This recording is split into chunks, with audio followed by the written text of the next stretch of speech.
enjoy your Zoa. No applause? You're all fired.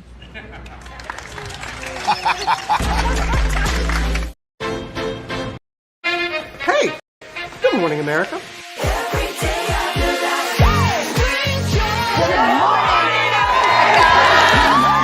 Good morning, America. Good morning, America. Good morning, America.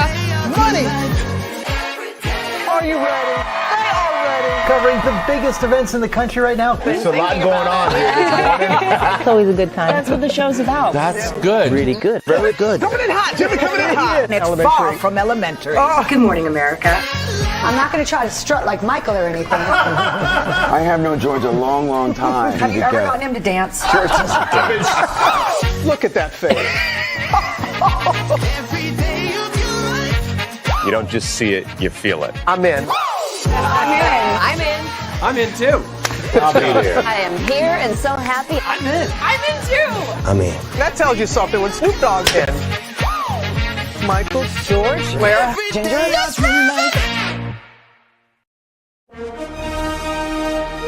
Prepare for a journey beyond imagination, beyond belief, beyond anything you've experienced before.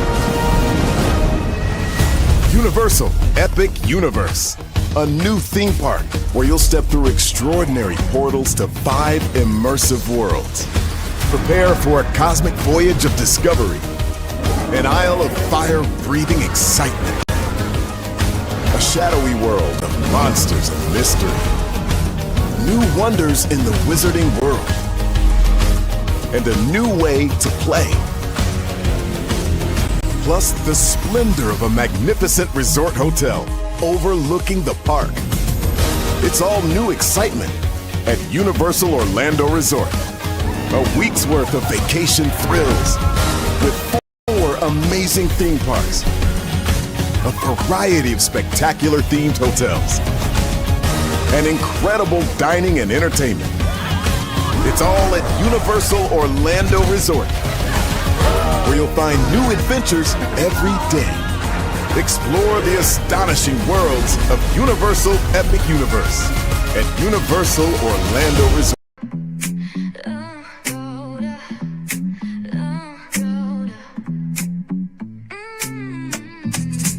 Lights go low, the city goes high. Stories untold under moonlit skies. Pray lonely, got the vibe, got the flow for the culture. Yeah, you already know. Turn it up, lean back, feel the breeze. Late night truths drifting through the trees. It's for the culture, by the culture. Pray lonely's got the soul to show ya. Breaking it down, lifting it higher. Feel the rhythm, spark the fire. Headlines flip with a soulful twist. Behind the scenes where the magic sits. It's the heartbeat of the now and the then, where the story starts and never ends. Tune in, lean and feel the groove. Every moment, a vibe you can't lose. It's for the culture, by the culture. Pray lonely's got the soul to show ya. Breaking it down, lifting it higher. Feel the rhythm, spark the fire.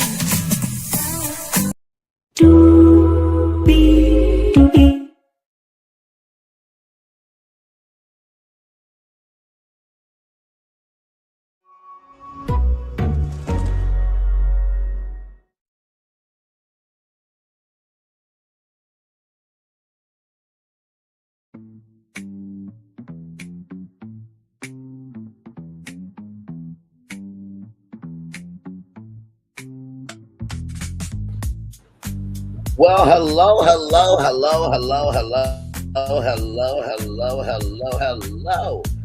you,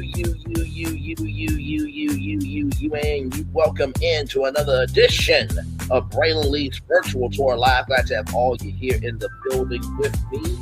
Y'all, we got 1, 2, 3, 4, 5, 6, 7, 8 destinations for you all this morning. Verizon is going through some changes, and child, I'm not just talking about cutoffs. Wait till you hear about this significant change in addition to the layoffs, all right? Alvin and the Chipmunks are making a comeback. Very excited about that. We all know that the movie with, oh my God, I think it was the guy that was I think it was Dave Lee or something like that. I can't remember the actor's name, but he was on the NBC series called My Name is Earl, right? So he was in the film. It was a great film, and it seems like they're trying to make a comeback. I'm here for it. We'll talk about that.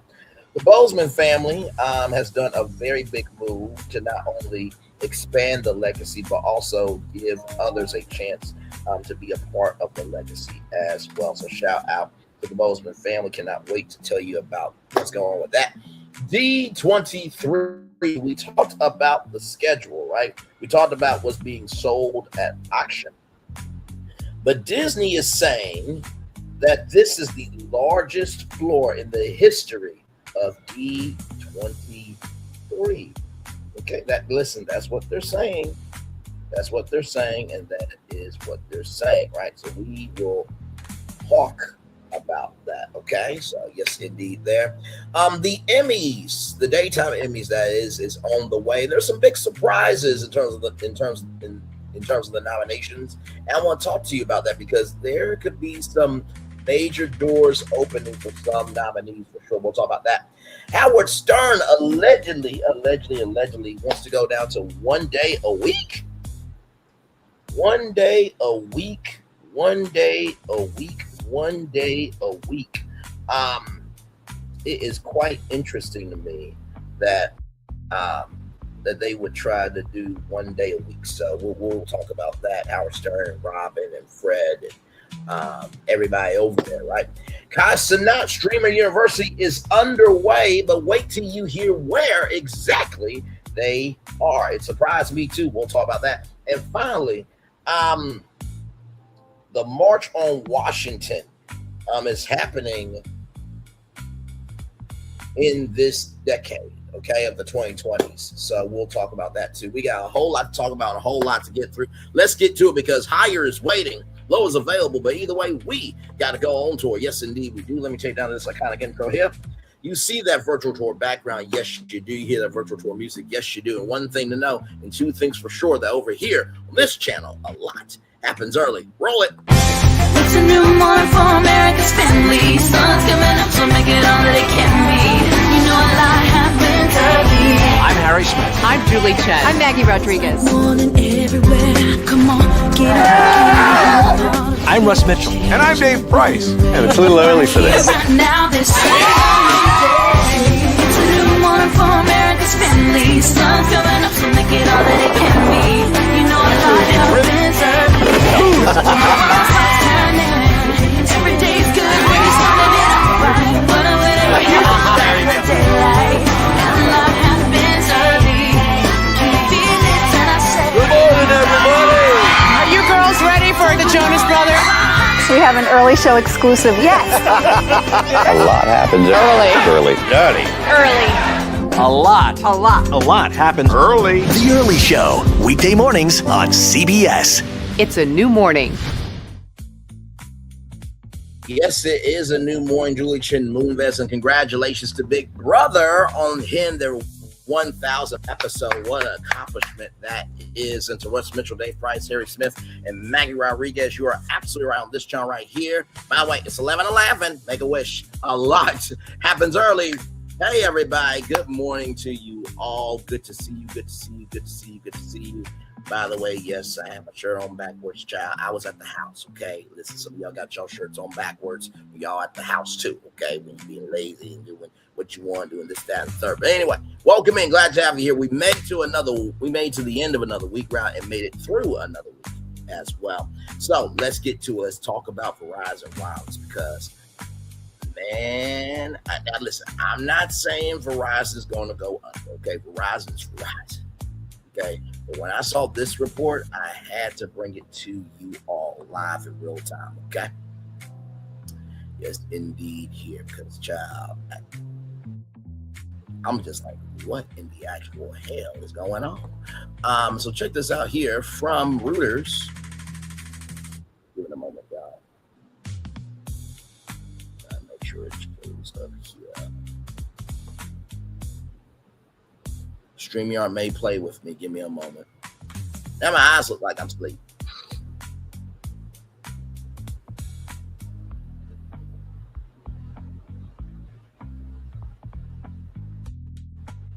Yep, it played with me. I figured as much. Yep, it's okay. Don't worry. We're going to get it on. Try that one more time.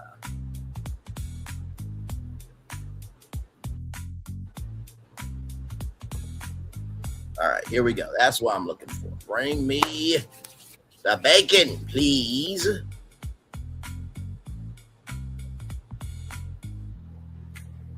There we go. All right, awesome. From Reuters.com, U.S. wireless carrier Verizon to sell 274 stores. 274 stores, and lay off another 500 corporate employees, okay? It came out yesterday, all right? So listen, when I saw this, I'm just like, wait, you're getting rid of 274 stores. Now, probably what Verizon is going to say is, well, these are underperforming stores. Here's the problem, right? Same thing happened with Pizza Hut. Where I live, literally where I work, there was like a Pizza Hut right in front of us, right? And so when that Pizza Hut shut down, it's like, what the hell? I mean, I could order pizza in less than 5 minutes. I think sometimes corporations forget those two things that I always tell y'all about: availability and accessibility. Availability and accessibility. Availability and accessibility. How available, right? How available you are, right? And how accessible you can make yourself for people to connect to you determines your rise or demise. So here we go. Let's get into it here. U.S. wireless carrier Verizon said on Thursday it will sell 274 company-owned retail locations and cut about 500 corporate jobs as a part of its restructuring. The move will affect about 3,000 retail and corporate employees. Verizon will own 1,000 stores after the sale. Effective August 16th, Verizon eliminated several hundred jobs in May after announcing in November that it was cutting more than 13,000 jobs in its largest single round of layoffs. Previously, about 70% of employees at retail locations that Verizon sold took jobs with the new companies operating the stores. Verizon says 6 large operators run most of Verizon's franchise stores. Verizon sent a note to its employees that it's working with franchise owners that operate 5,000 outlets to elevate the experience in every one of the locations because we know how important they are to our overall customer experience. As a part of its restructuring, Verizon sold 179 corporate-owned retail stores in November to franchise operators and closed 1 store. Verizon named Dan Schulman, a Verizon board member since 2018, as CEO in October.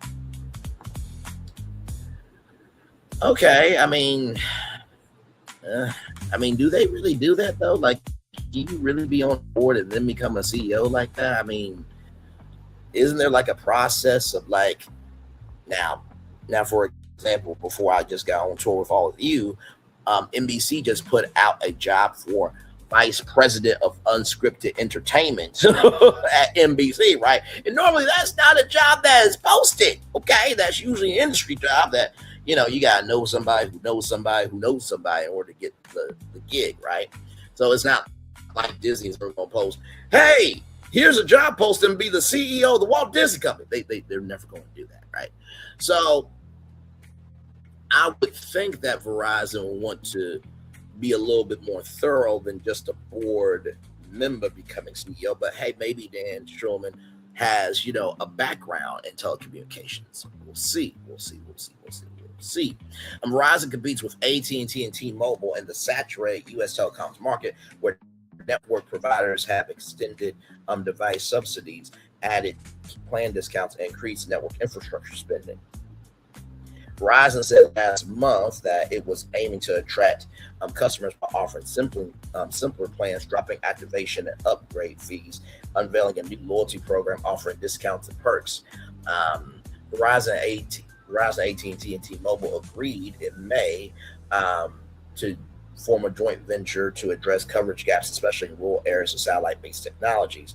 Analysts suggest the venture could be a defense, as some have raised concerns about SpaceX's Starlink to eventually compete more directly with the U.S. wireless carriers. Now, that could be very well true, right? Sorry, y'all. That could be very well true, right? I remember when, who was it? Windows, they had Windows Phone, right? There was also the Fire Phone from Amazon, right? And of course, you know, Motorola really doesn't have a mobile kit. I mean, like I said, I have Motorola, right? But Motorola is an Android-based company that can be sold anywhere and everywhere, right? So that is the end of the article. So what do I truly think about this? I think that when Verizon bought Alltel, I think that was the start of the mashugana that we're in now. Okay, now y'all know I love me some Alltel. It was a national company, right? Based out of Little Rock, Arkansas. I did a whole live stream talking about Alltel by Bose, bringing Alltel back as a technology brand, right? And I will say this. I think that if I had Powerball and Mega Millions money, I would take those 274 locations and say Alltel is coming back. I would ask LG and Motorola if they could be the official, you know, phone companies for Alltel, and I would bring Alltel back. I absolutely would. Or better yet, what you could do, right? Because everybody remembers Singular Wireless too, right? What is old can be new again, ladies and gentlemen. So 274 locations divided by 2. So let's just say that Singular Wireless has 137 locations and Alltel Wireless has 137 locations.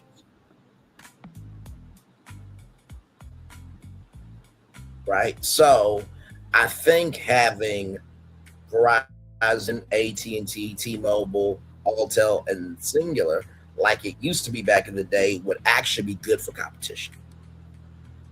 I'm just keeping a buck with y'all. I think that when you only have 3 competitors, it's like, well, damn. I mean, my circle, you could choose 10 friends and and you can do unlimited calls and texts for as long as you wanted to, right? So Alltel pioneered a lot of things for the wireless industry, right? So that's just my take on it. So I think this could make for a possible Alltel comeback and Singular comeback. So that's my take on it. All right, y'all. More Brainley's Virtual Tour Live coming up right from this space right here and right now, because we got some things to talk about with Alvin and the Chipmunks, y'all. This came from the Wall Street Journal. This is an exclusive from the Wall Street Journal, but of course, as you guys know, with the Wall Street Journal,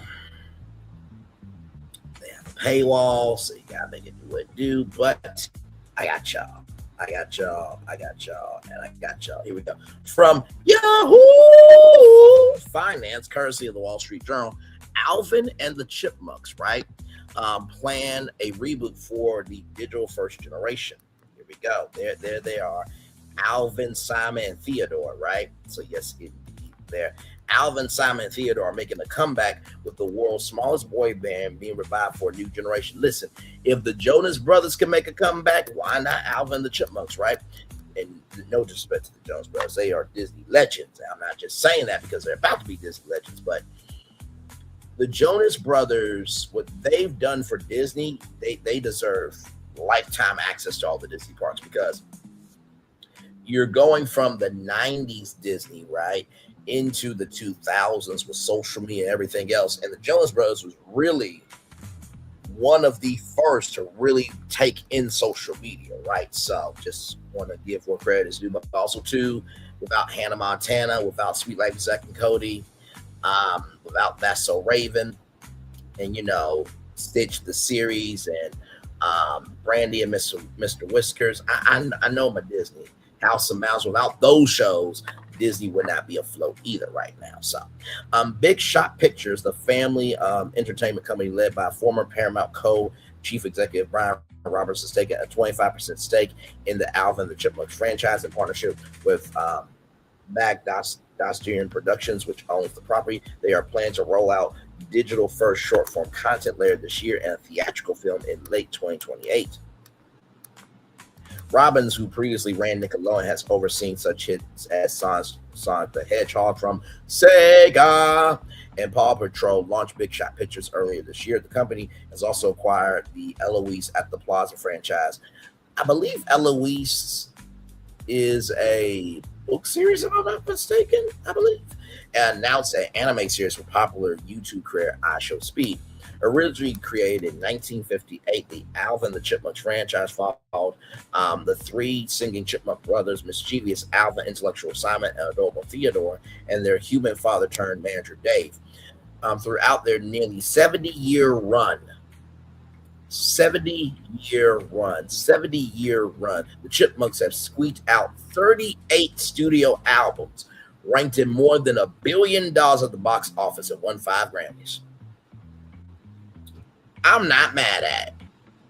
Okay, listen, $1 billion, 38 albums, and won 5 Grammys.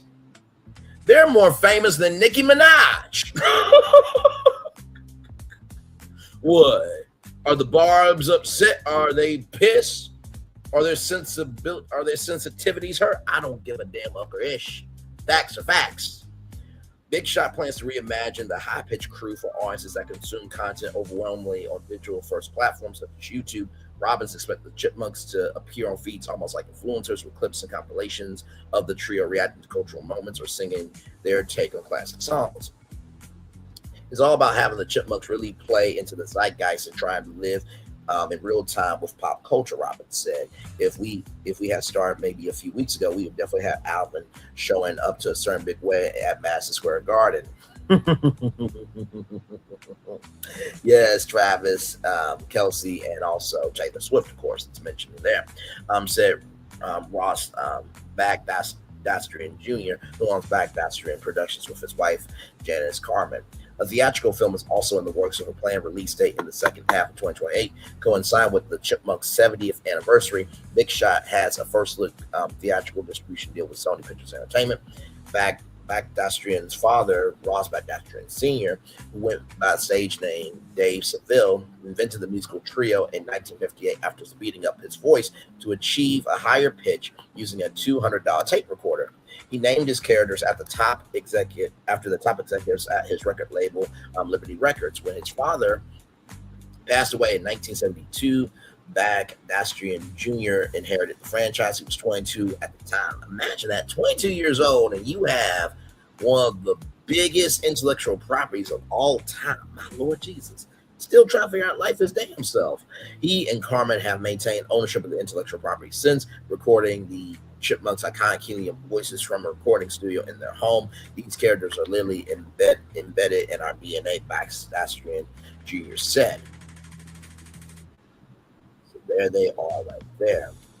Bagdastrian Productions licensed partial ownership of the Chipmunks in 1996 to the company, later known as Universal Studios, but sued in 2000 for breach of contract, claiming that the studio had failed to actively promote the characters. Bagdastrians won the suit and reclaimed full ownership of the franchise.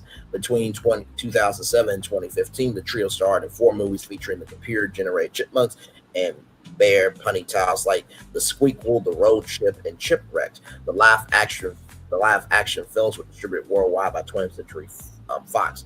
Carmen and Bagdastrian stepped back in to voice all 6 Chipmunks for the recent computer animated series Alvin and the Chipmunks, which had 8-year run Nickelodeon from 2015 to 2023. The Critters got a star on the Hollywood Walk of Fame in 2019. Due to the centennial nature of the Chipmunks and the rocky license history, Bagdastrian and Carmen have held tight to the intellectual property, keeping the rodents off the screen for more than a decade. We've really waited for the right place and the right person to bring our little grab bag of chipmunk goodies back to the public, said Baxter Jr. And this feels like the absolute. And this for us feels like the absolute, the right thing. Now, with this said, if Disney was where it needed to be, oh my God, it would be game over. It really would for Disney. Disney would pick this up and do great things. But their parks are ish right now. Hello, BFP Imagineering has been trying to save them. Good damn. Universal Pictures, I wonder if they would be open to working with Universal Destinations and Resorts. Now, before y'all get on to me, Bray, you just said that they had a lawsuit with Universal Pictures. What makes you think they won't work with the theme parks? Okay, you know what? I'll just play this real quick, and then I'll be right back, okay? All right, here we go. Prepare for a journey beyond imagination, beyond belief, beyond anything you've experienced before. Universal Epic Universe, a new theme park where you'll step through extraordinary portals to 5 immersive worlds. Prepare for a cosmic voyage of discovery, an isle of fire-breathing excitement, a shadowy world of monsters and mystery, new wonders in the wizarding world, and a new way to play. Plus the splendor of a magnificent resort hotel overlooking the park. It's all new excitement at Universal Orlando Resort. A week's worth of vacation thrills with 4 amazing theme parks, a variety of spectacular themed hotels, and incredible dining and entertainment. It's all at Universal Orlando Resort, where you'll find new adventures every day. Explore the astonishing worlds of Universal Epic Universe at Universal Orlando Resort. So you mean to tell me that there can't be a film called Alvin and the Chipmunks Squeakcation?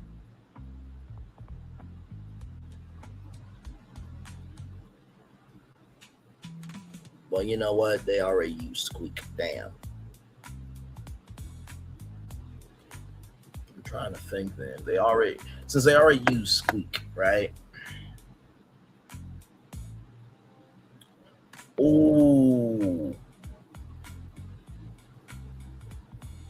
Alvin the Chipmunks Hoopincation. Do you remember me? I want a hula hoop. We can hardly stand the wait. Please, Christmas, don't be late. Imagine a Alvin the Chipmunks hooping vacation, and they film it at Universal Orlando Resort. The Chipmunks are taking over the resort and everything. And, you know, Dave and his, I think he had like a girlfriend at the end of the movie. They finally are getting married in Orlando, and they're bringing family and friends, but it's like a crazy, you know, wedding/vacation comedy. There it is. And don't sit here and tell me that Universal Orlando will not take free promotion. Okay? You don't know the media game like I do. They would absolutely do that. And not to mention too, like we talked about Toon Lagoon so many times. I mean, how cool would it be if Alvin the Chipmunks took over Toon Lagoon? I'm just saying. And also too, right? You think about Toontown with Disney.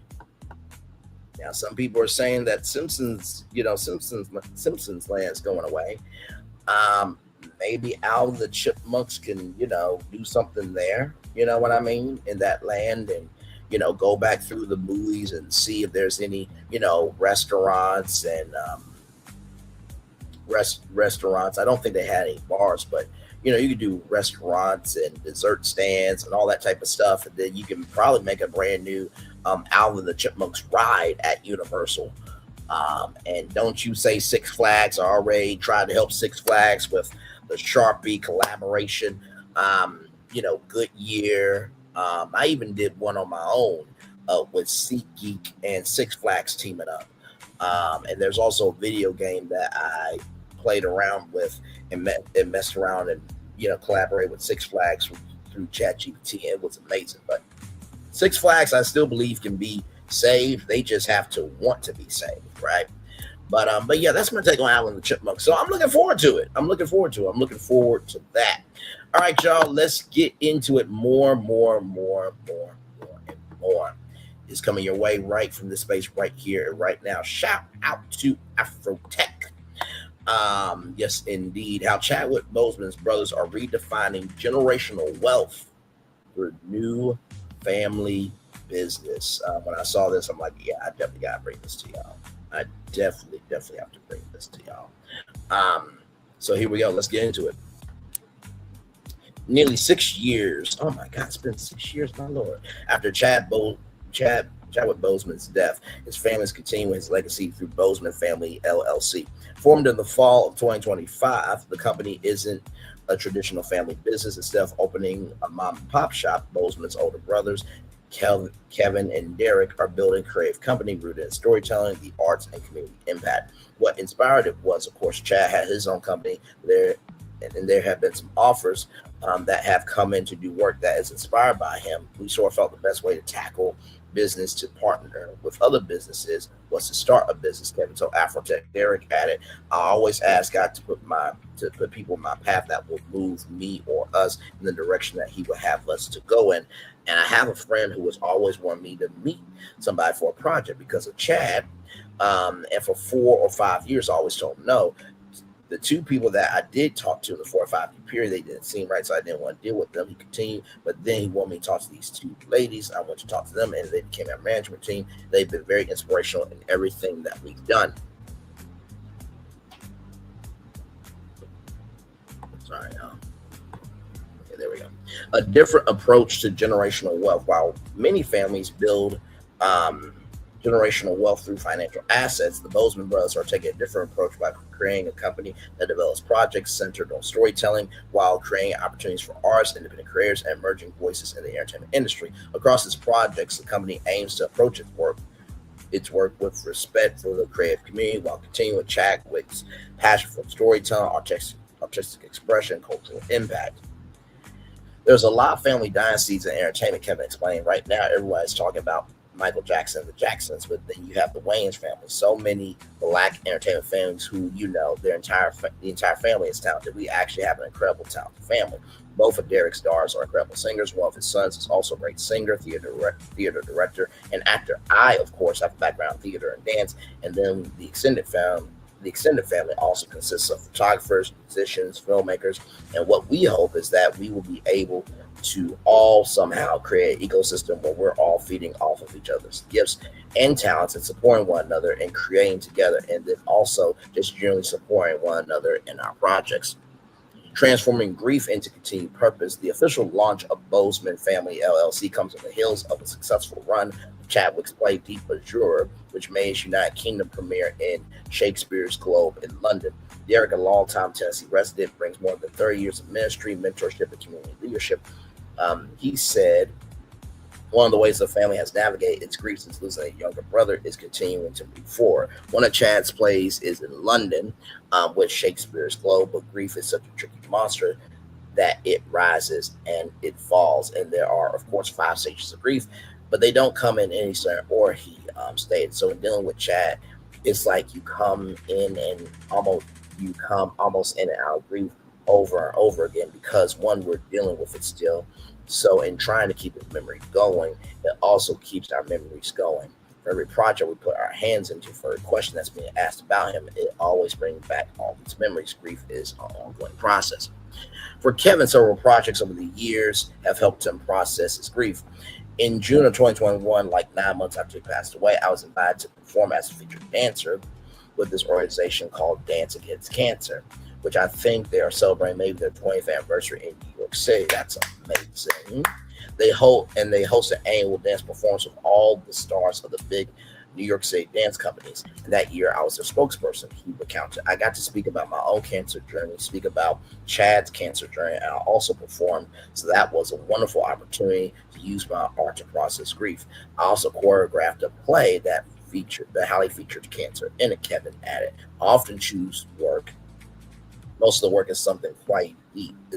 Most of the work is about something quite deep, social or health issues. And so it was wonderful to use my own grief and my own experience to bring life to the work. For Kevin, seeing Chadwick's Deep Azure staged at Shakespeare's Globe has been especially meaningful. He recalled the period where his late brother wrote the play. After he left Howard University, moved to New York, he explained he lived with me for about 9 months. I was dancing for Alvin Ailey at the time. And when I found out he was moving to New York and he was looking for a place, I was like, why don't you just stay in my apartment? Because we toured about 6 months out the year. I was on the road, so I was like, just stay in my apartment. It was wonderful to give him a soft landing place because, of course, I didn't charge him rent. It was already a playwright. He had written a couple of plays, but I think he started working on that play for sure when he was living with me. I remember him, talking about, I saw the original production of it in Chicago, was mesmerized and completely blown away by the structure because it's written in verse like Shakespeare. And to think then that I was kind of like my brother is a genius to write a modern play in verse, something I hadn't seen, but he was able to innovate verse and make it modern, add hip hop to it, like Hamilton. Okay. And seeing that play, I've always wanted to have it more. I've always wanted it to have more life because I think that was the only main stage production of it. I've always envisioned it would be on a bigger stage, make it to Broadway. So when Shakespeare's Globe came to us, for me, it was a no-brainer that such a venerable institution would be the first place to do it after his death. What's next to commemorate what would have been Chadwick Boseman's 50th birthday?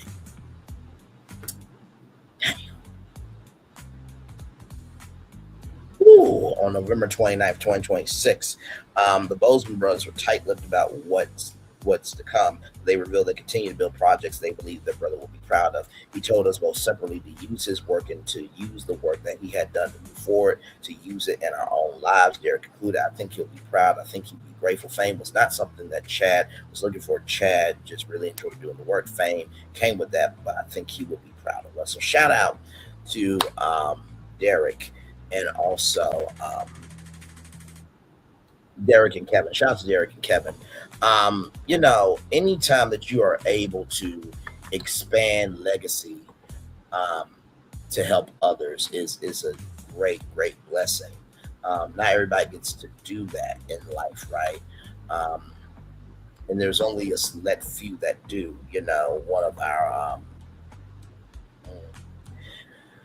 One of our slogans, right? One of our lyrics in the song is, we are here to lift up all and not just the selected few. And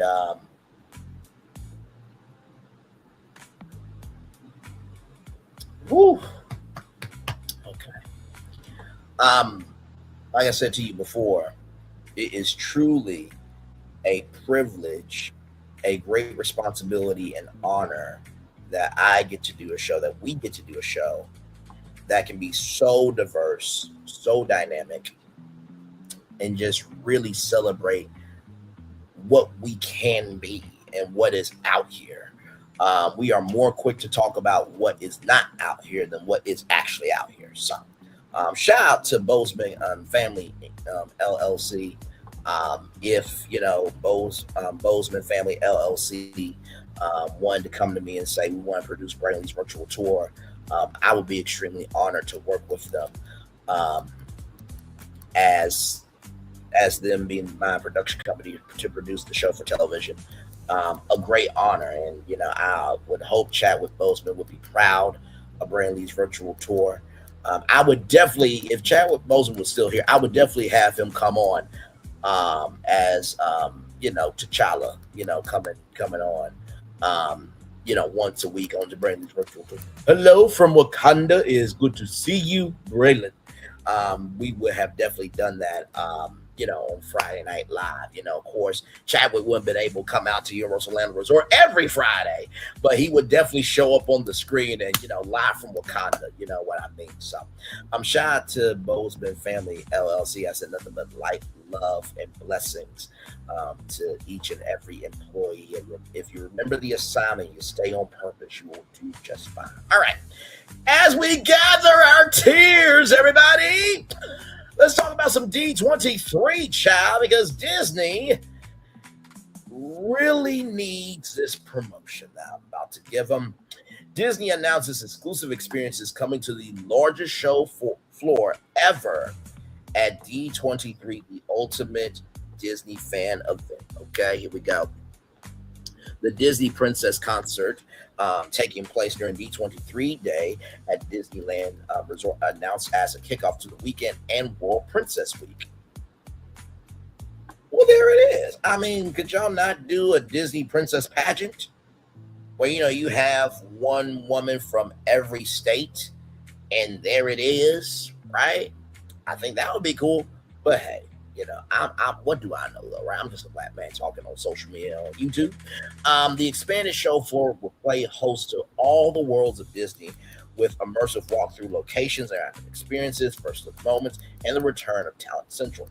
Today, Disney unveiled details about what fans will experience on the show floor at D23, the ultimate Disney fan event presented by Visa. Now, if you're wondering why Visa, well, Disney and Visa have had debit cards and credit cards for a very long time. So, all new fan favorite offerings will bring Disney's brands and franchises to life like never before across the largest show floor in D23 event history. Okay. I mean, I know when y'all put that trailer out of 2026 will be the biggest one yet. Y'all had to make sure it really was the biggest. So, good. Y'all are listening to me slowly but surely.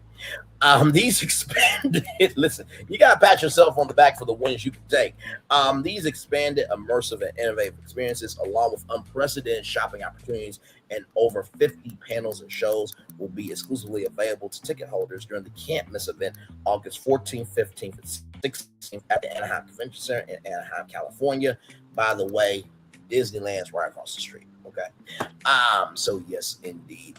Disney also announced an unprecedented Disney's Princess Concert taking place during D23 Day at Disneyland Resort on Thursday, August 13th. The perfect kickoff to the weekend festivities and World Princess Week. Guests can accept a new mission at Marvel's TVA experience. So that is the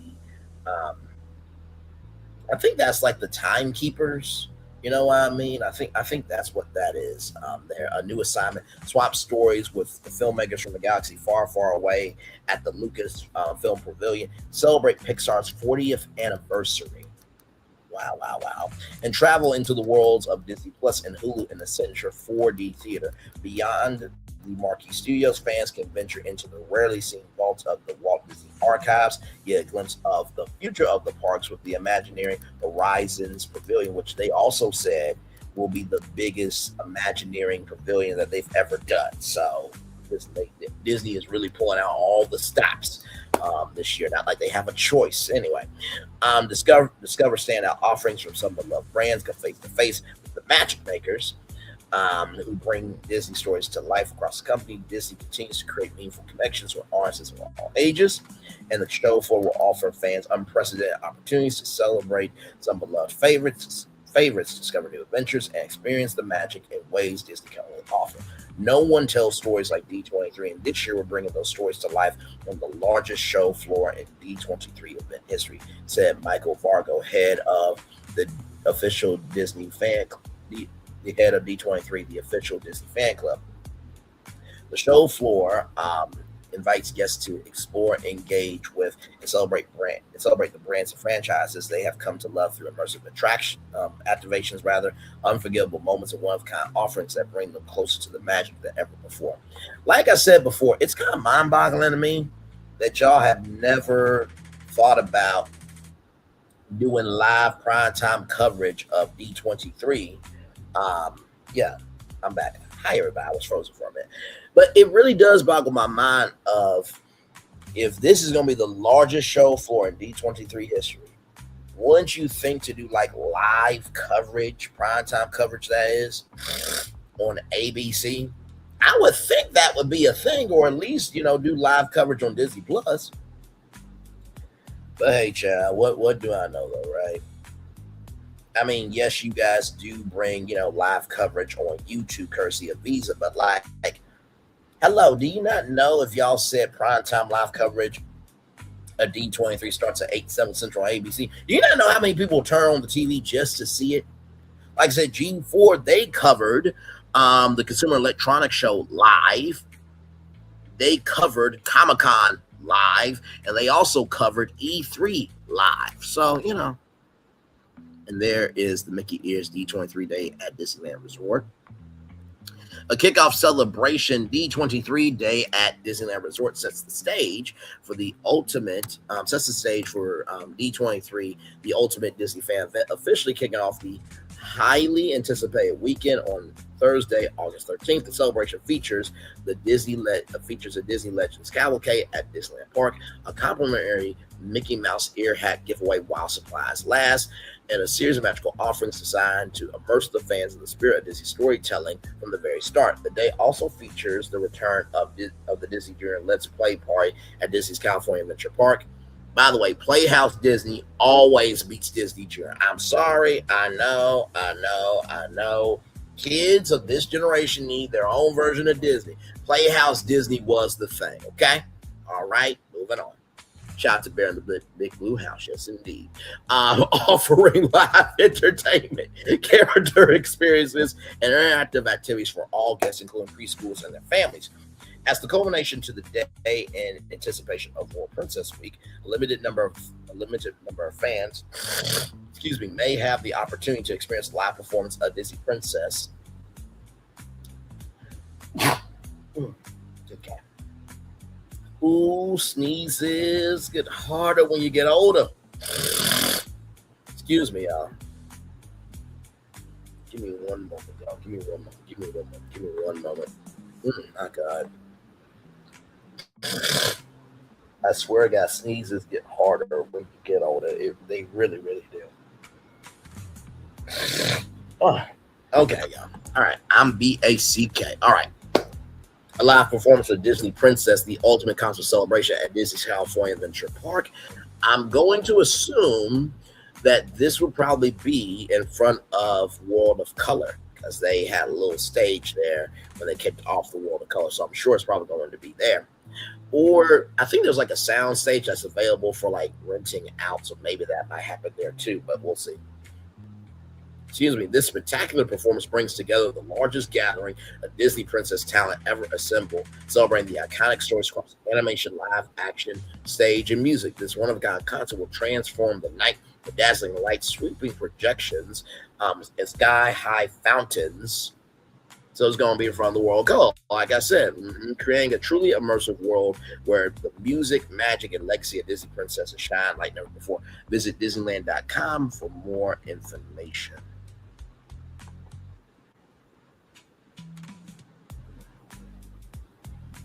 Let me see if it comes up here.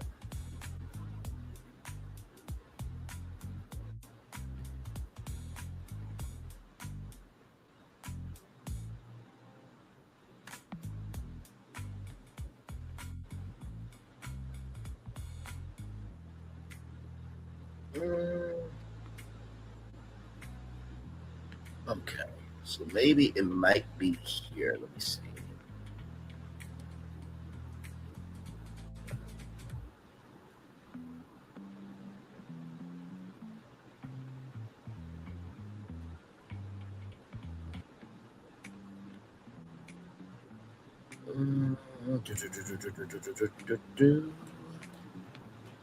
Give me a moment, y'all. Entertainment.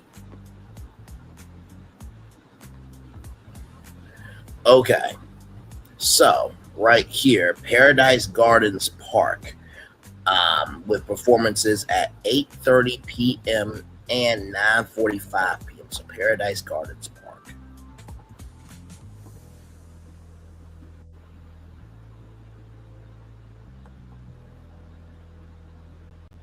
Yeah, it's gonna be at the World of Color. Like I said, I know my Disney. Damn it. Okay, so this is Paradise Gardens Park right here, y'all. So just to show y'all, so this right here is where the concert will be. So I'm sure that World of Color show is going to be amazing. Okay. Yes, indeed. There, attendance will be limited and may require some additional steps. A virtual queue confirmation, wristband, and valid admission for Disney California Adventure Park are required to participate in this experience. Show times are subject to change or cancellation without notice. But also, too, y'all should give people notice, right? Because they're taking time out to come see this thing, right? Fans can stream the concert on Disney Plus and watch it on Disney Channel, Freeform, and The Wonderful World of Disney on ABC on Sunday, August 16th. Or you could just broadcast it live. That's a thought, too, and simulcast it on Disney Channel, Freeform, and on ABC. But hey, you know, listen, y'all the smart ones, apparently. Spectacular show for experiences. The creative powerhouse studios of the Walt Disney Company will bring the best of Disney storytelling to the expanded show for offering fans a chance to immerse themselves in beloved films, shows, and streaming content. The Disney Plus Hulu experience brings streaming together like never before. The space features a signature 4D theater, collectible exclusive merchandise, a collectible mystery pit quest, and personalized subscription support, along with immersive photo opportunities inspired by Percy Jackson and the Olympians, FX's American Horror Story, Camp Rock 3, The Simpsons, Only Murders in the Building, Marvel Television's Vision Quest, and more. Marvel Studios will captivate guests on the show floor with an epic activation into our Marvel Studios TVA Experience Your Next Assignment. Fans will once again join the Time Variance Authority, the TVA, and step into the Marvel Cinematic Universe in an immersive walkthrough experience across different worlds, both familiar and new. They may throw in some Easter eggs about what's to come in the Marvel Universe, so, you know, of course, make sure that you can live stream that because, you know, sometimes you can't live stream experiences, you know what I mean? So we want to keep the intrigue and everything, which is probably why they haven't really broadcasted live on ABC. But like Disney, you're on ABC, just do it. Hell. The Lucasfilm Pavilion will return with an exciting array of photo ops, props, and costumes from current upcoming stories set in a galaxy far, far away. Guests will also have the opportunity to join fireside chats with the filmmaking teams behind some of their favorite Star Wars shows and movies. Fans can also be among the first to see Lego Star Wars The Mandalorian during a special screening at the Anaheim Convention Center, adding to the incredible Lucasfilm experiences fans will see throughout the event. Pixar Animation Studios and Walt Disney Animation Studios are also joining forces for a must-see animation experience on the show floor, inclusive of a special celebration of Pixar's 40th anniversary, arts demonstrations, autograph signs with some top filmmakers, fan giveaways, interactive displays featuring the latest films from these iconic animation studios, including the upcoming Disney's Hexed and Disney Animation's Frozen 3.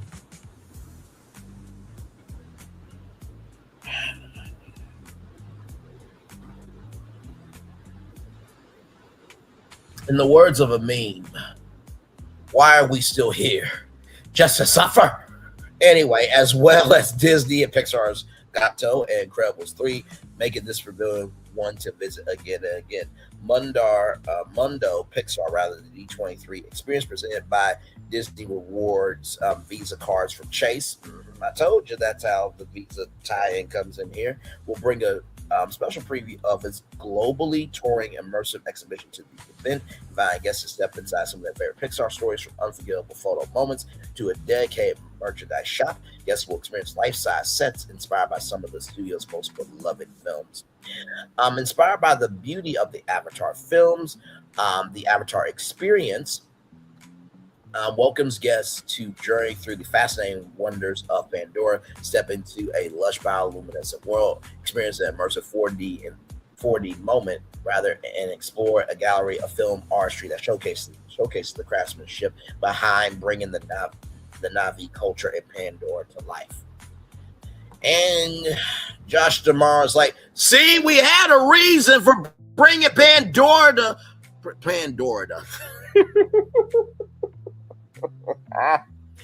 Like I was trying to say, as I get my words together here, like Josh Jamar was trying to say, Braylon, Phil, and Florence, there's a reason why we wanted to bring Pandora to California, you dumb ucks. It's not just a big blooming onion with water coming out the middle of it. We have D23 and we need Pandora there, so it makes sense. Moving on. At select times throughout the day, Bluey and Bingo will be available for foes in the Bluey movie booth. For real life, reservations are required for a chance to meet Bluey and Bingo. Guests can also celebrate the new Simpsons movie in theaters September 3rd, 2027, with fun, shareable photo moments to commemorate D23, the ultimate Disney fan event. Now, when the schedule came out of all the different events, I said, how cool would it be if they showed a sneak peek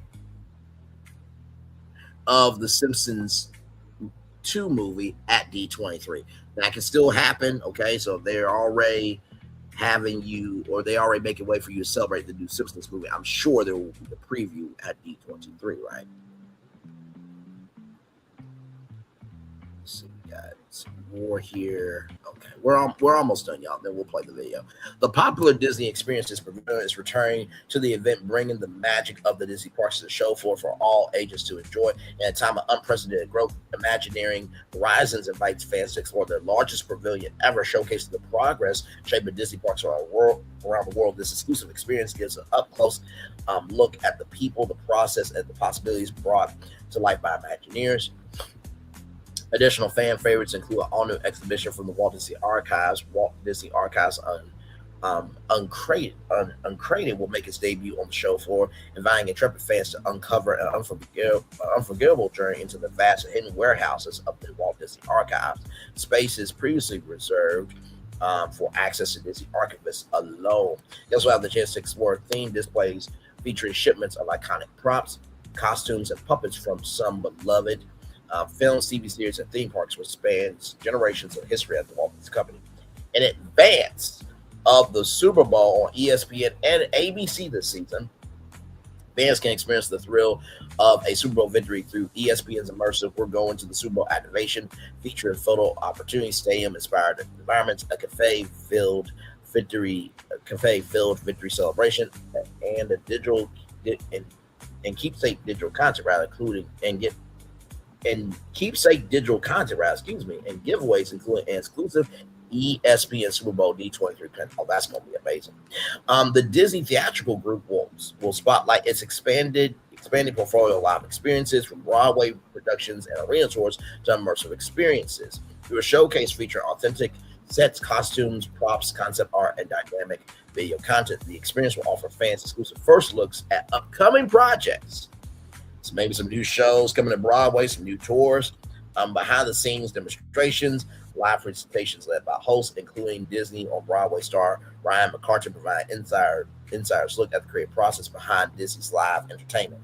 Now, for those of you who don't know, there are, tours going on right now where orchestras will play music as the movie is, playing. So you'll see the movie live, but the orchestra is playing the music live in real time in tandem with the movie.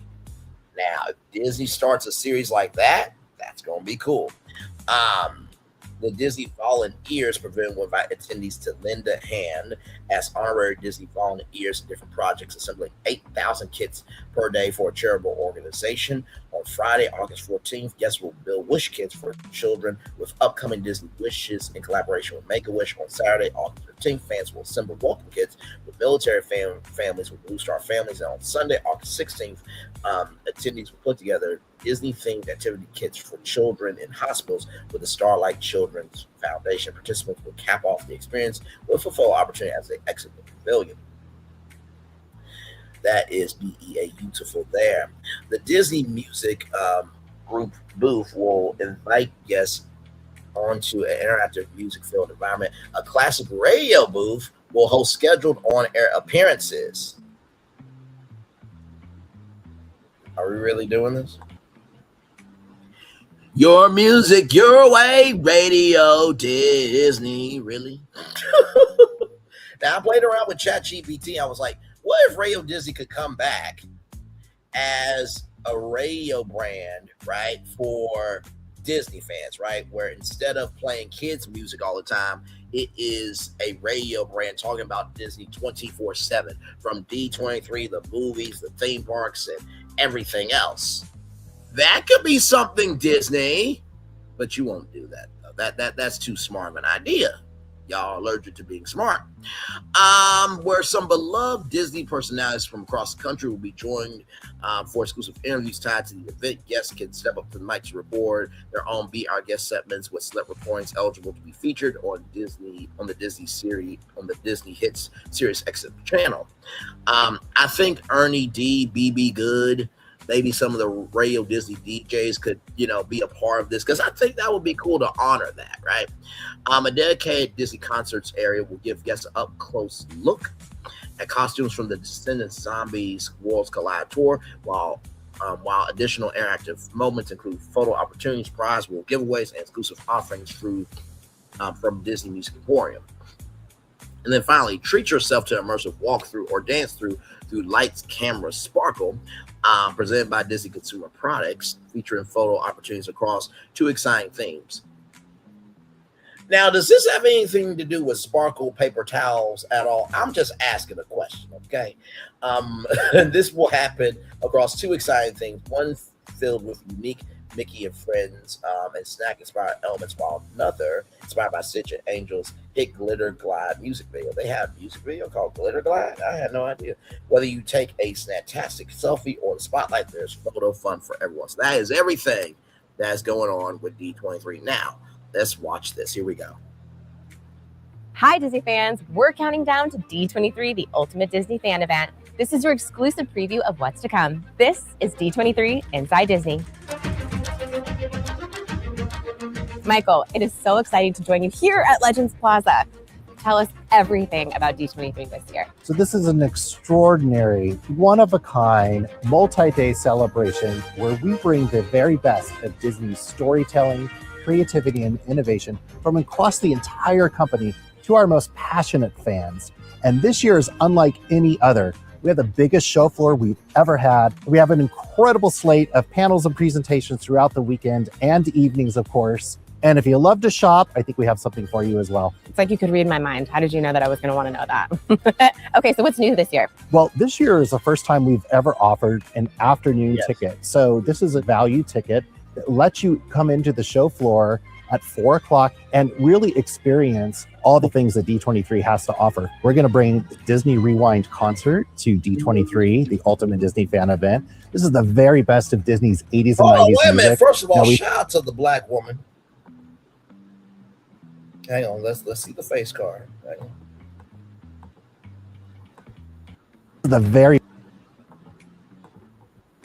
This is the You see the body, okay? Body, yada, yada, yada, yada, yada, yada, yada. Amen. Praise him. Hallelujah. Let's keep going. very best of Disney's 80s and 90s music. Now, we love Powerline, The Muses, Disney Afternoon, all of the nostalgia. It's all going to come to life on stage in this incredible musical performance. I'm so excited. I'm going to already start studying up on all the music, by the way. Right? Okay, so what else? Want me to share some more panels with you? Please, I can't wait. The Disney Experiences auction is making its way to D23 this year as well. This is actually a place where you can go and bid on some finds from Disney parks and resorts, and you can take home a little bit of the magic with you. I can't wait. I'm going to have my paddle ready. Also coming, I'm excited to announce a whole new world of Alan Menken. Disney songwriter, legend, composer, Alan Menken's going to make his way on stage in this incredible musical performance on Sunday evening. I can't wait for everyone to experience it. And that's just the beginning. There's going to be so much more happening on the afternoons and evenings. I can't wait for everyone to experience it. We're so excited for all the fans to experience this. The magic, the legendary moments. Pretty perfect that we're here in Legends Plaza. Thank you so much, Michael, for joining us. Thank you so much. I'm so excited, and I'll see you there. We'll see you there. If you want to join in on the fun for D23, the Ultimate Disney Fan Event, and the amazing panels you heard about today, head on over to D23.com to get your afternoon ticket. From all of us here at D23, we'll see you real soon. Disney. And hopefully in Anaheim. Yes, it's so much beautiful. It looks like D23 is going to be big. It's going to be big. It's going to be big. Speaking of media, let's talk about the Daytime Emmy Awards, right? They are on the way, and when I saw these nominations, I'm like, there's some interesting nominations here. So I want to talk about that. with you all. So yeah, of course, as you guys know, the Emmys are still trying to figure out their TV home. We talked about that. I said that the primetime Emmy should be on ABC and they should be broadcasted live from the Dolby Theater, since the Academy was so smart to move from a theater that they built with a Canadian company that was literally created for the Oscars at $94 million. Instead of staying there and being smart, they decide they're going to take the part of the Peacock Theater and dump money into it, which is going to take longer to upgrade the theater, right? But the naming rights are ending this year, I believe. So, yeah. But still, the Best Picture winners will still be at the Dolby Theater, that wall, right? But like the Oscars are the Dolby Theater and the Dolby Theater are the Oscars, but they're not going to realize that until they screw themselves over with the first show when it comes to YouTube in 2029. But child, that's neither here nor there. Let's continue on here. The Daytime Emmy Awards, by the way, shout out to TV Insider. Daytime Emmy Awards 2026, Young and the Restless leads nominations. I can tell that they are a couple on Beyond the Gates there. I've been knowing about some of the storylines, but y'all, listen, there's been so much going on. Jesus. But listen to this, y'all. Here we go. The National Academy of Television Arts and Sciences announced the nominees for the 53rd Annual Daytime Emmy Awards, and Young and the Restless leads the pack with 18 nominations, including Best Daytime Drama, following the long-running CBS soap Beyond the Gates with 15 nominations. I want you to understand something. Beyond the Gates is the first black soap opera in a long time, since Generations, right? And they got 15 nominations. I'm going to say this so disrespectfully. I want them to get every single win.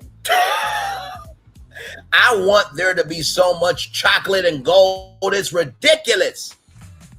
Okay. All right, moving on. General Hospital with 13 and Days of Our Lives with 8. Among the nominees are The Kelly Clarkson Show, which scored 11 nominations, and Sherry, both of which ended their runs and are gathering final honors as their swan song season. We are proud to honor the extraordinary talent and creative teams whose work continues to define and elevate daytime television, said Adam Sharp, president and CEO of Thanatos.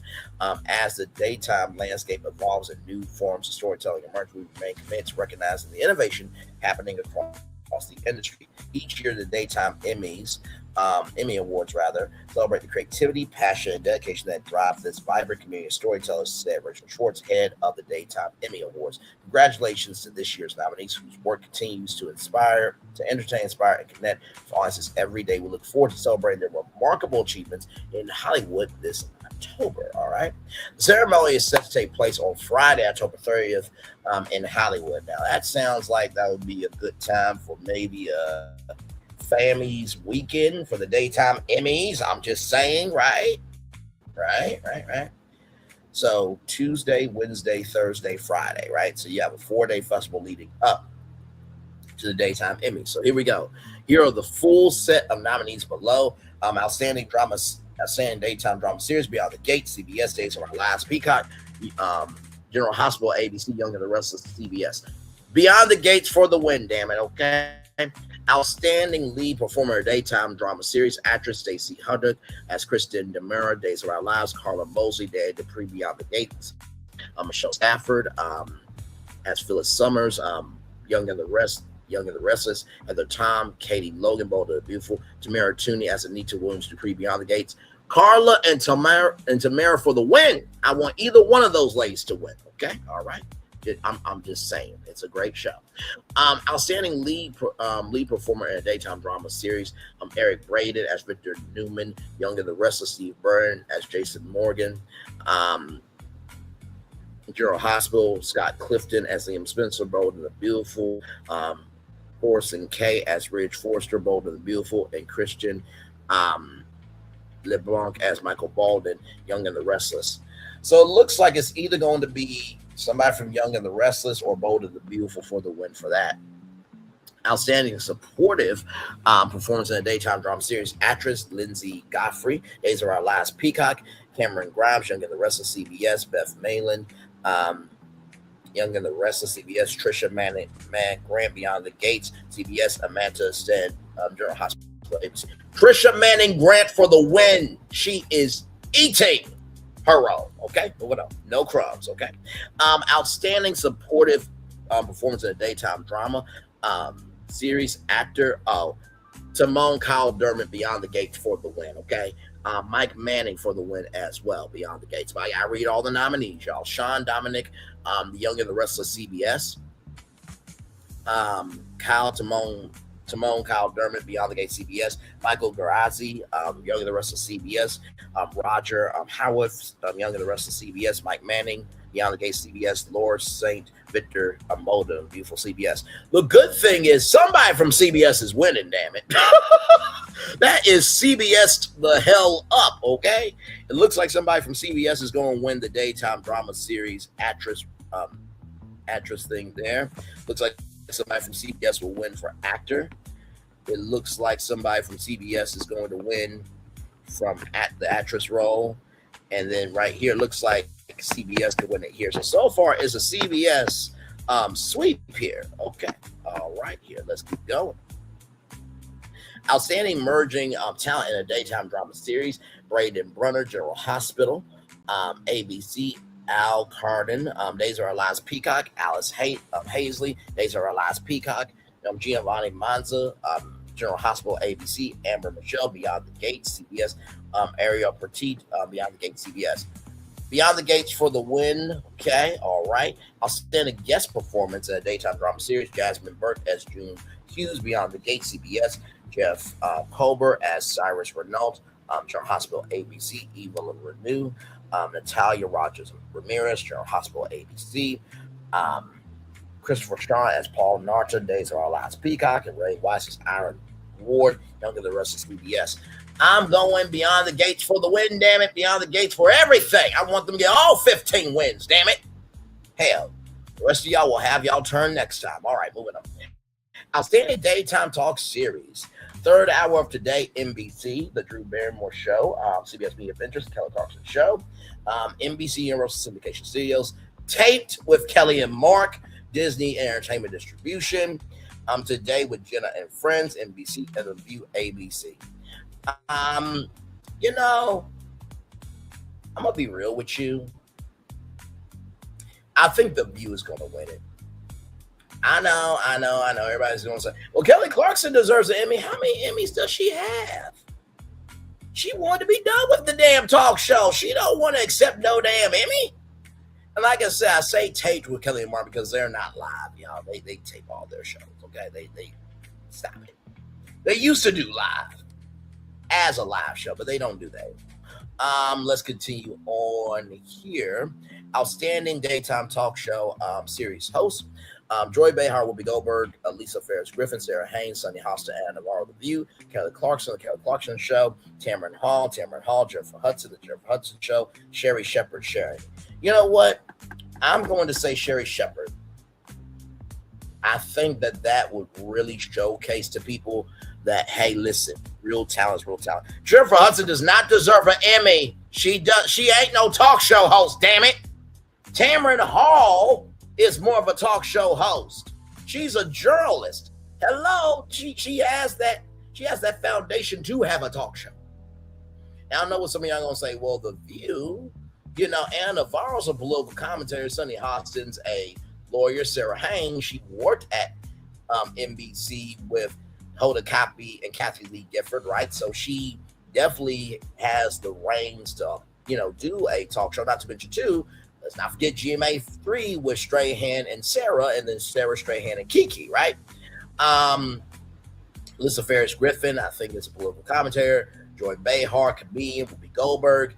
She's been there for a very long time. So I would say they're more talk show hosts because they each have the capacity to hold their own in talking. Kelly Clarkson, child, her fame of being the first one of American Idol has fueled her for that show, okay? Now, I'm not saying that it wasn't a good show, but y'all remember when we did our report on there was like a investigation, right, about the Kelly Clarkson show, the behind the scenes of it all, and all that. And Alex Duda said, "Why aren't black people coming to see Kelly Clarkson?" Just saying. So, outstanding entertainment news series: Access Hollywood, NBC Universal, Syndication Studios, Entertainment Tonight, CBS Media Ventures, and Extra, Warner Bros. Television. There has been a tie before between Entertainment Tonight and Extra. I am going to say, right, Access Hollywood. Because if they become a Emmy, if they win the Emmy Award, do you not know how behind the eight ball NBC Universal is going to look? They're like, damn it, they won a daytime Emmy Award. Now we got to bring it back. We got an Emmy Award winning show that we canceled that could help the marketing budget for our company. We got to bring it back. So that's why I'm choosing Access Hollywood there. Outstanding culinary instructional series, Andrew Zimmerman's Wild Game Kitchen, outdoor channel. Be My Guest, Anna Garton. Delicious Miss Brown. I feel like that's a black show, actually. Let me see.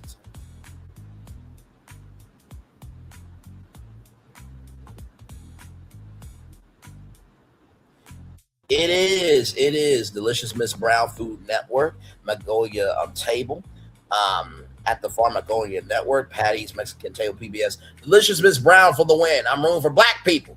Damn it. Okay, all right, moving on. A standing culinary cultural series. Y'all saw the thumbnail. You know my voice, and Debbie, you know why you're here by now. America the Bountiful, PBS. Best ever review show, food review show, YouTube.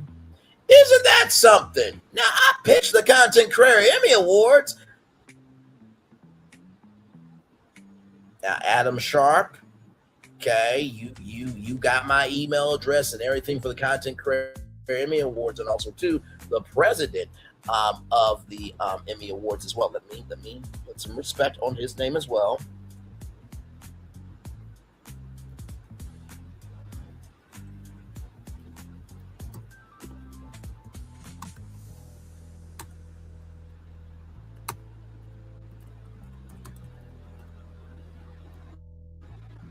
I want to give some respect.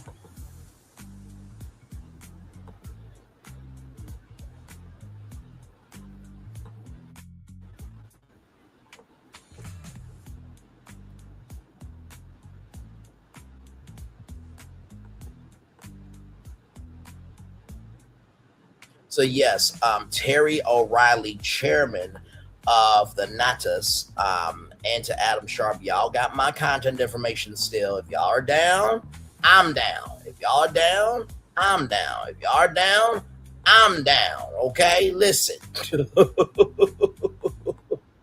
Because sincerely, I believe it's only a matter of time, right? Before we make it do what it do, right? So, just saying. And also, too, yeah, this is some news right here. Give me a moment, y'all.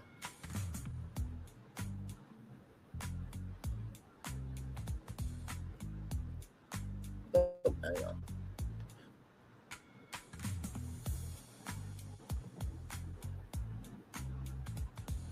Give me a moment.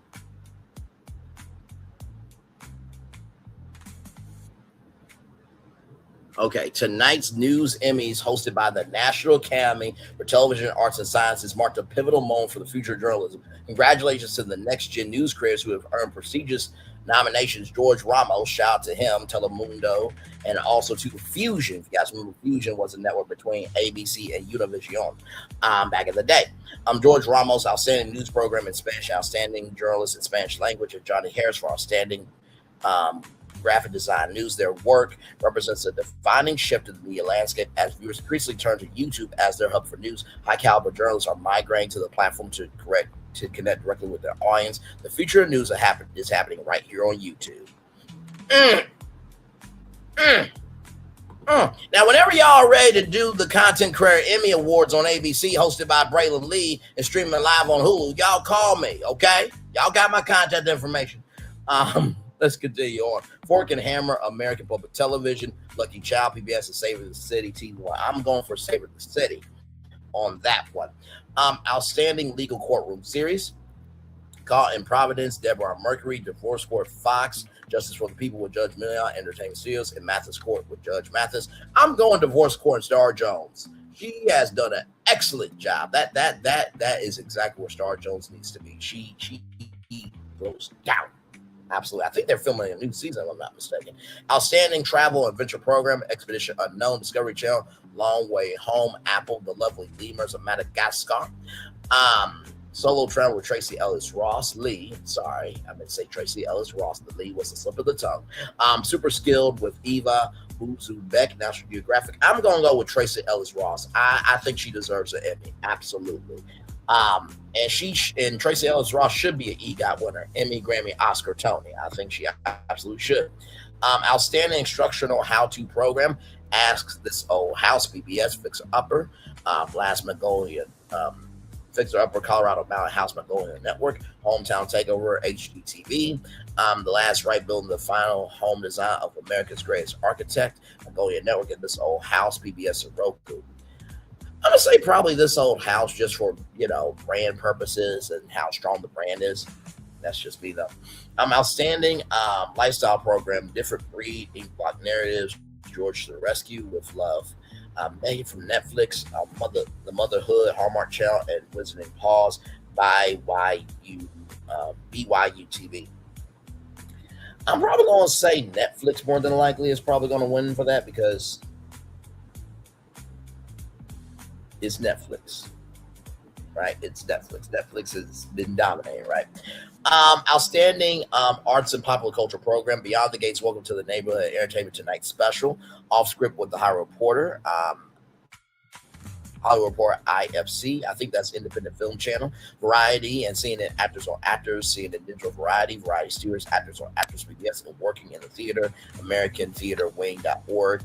If I had to say which one is going to win for industry's sake, I would probably say Actors on Actors. They have been making history with that series. But I am pulling for Beyond the Gates, the Entertainment Tonight, because Kevin Frazier and Cheryl Underwood, who is from Arkansas, by the way, they hosted that, so I would want them to win that. Absolutely.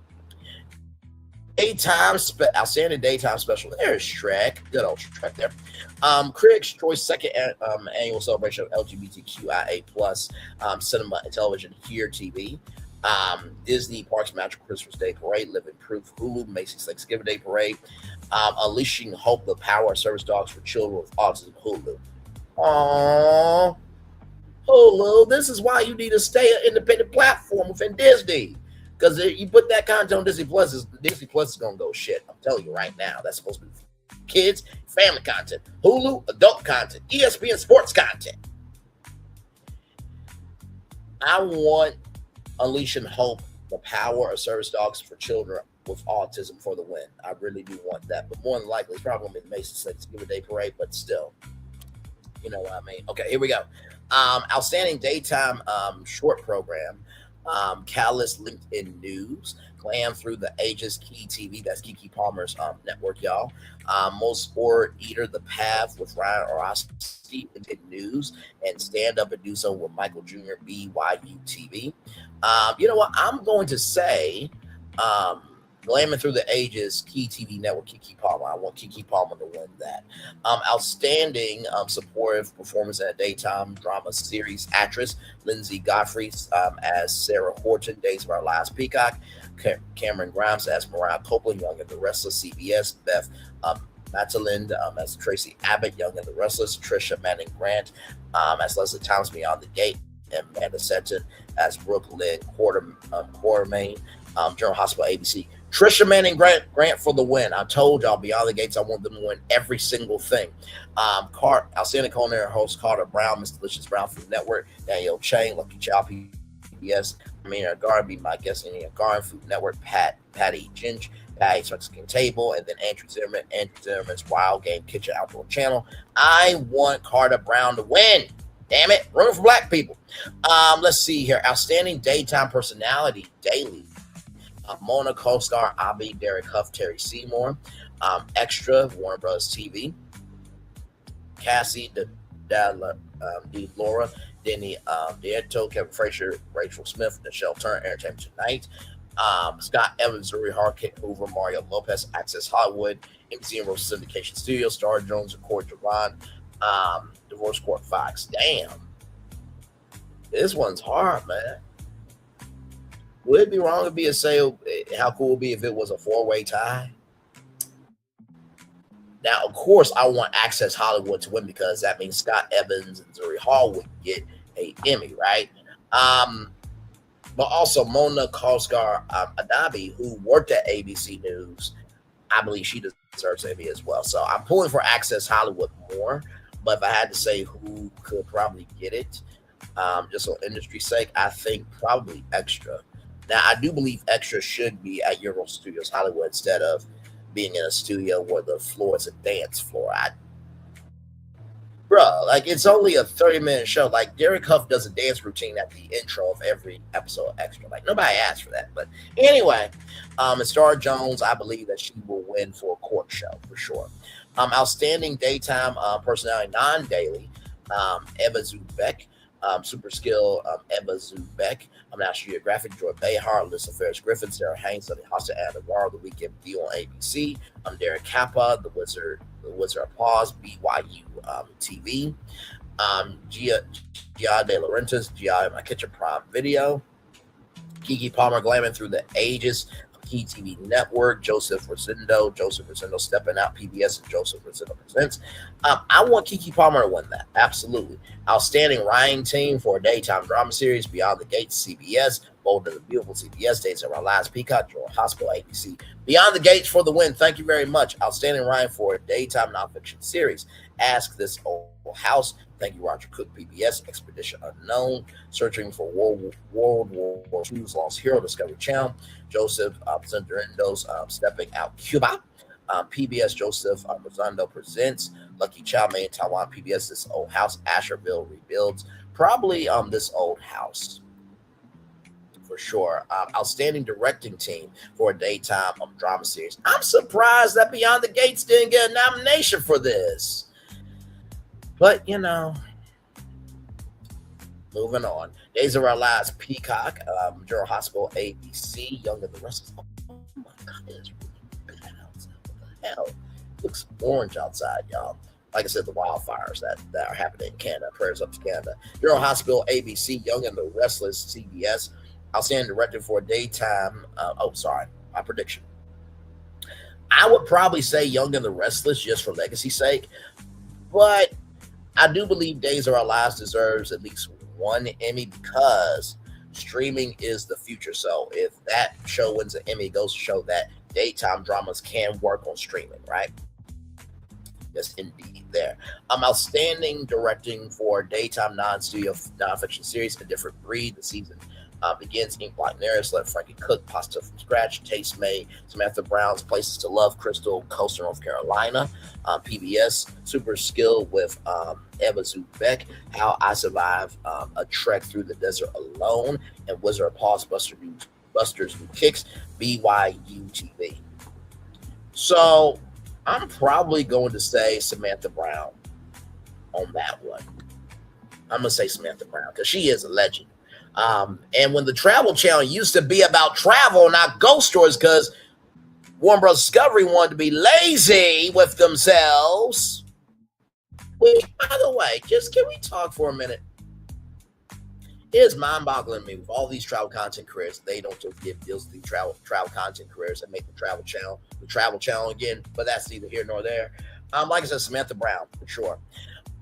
Outstanding directing for a daytime studio nonfiction series, Craft Roundtables, editors IndieWire.com, The Drew Barrymore Show, episode 5127 CBS, Entertainment Tonight, episode 45.7 CBS, Carol Clarkson Show, episode 5033, NBC and Russell Syndication Studios, Today with Jenna Friends, Hold Up Ration.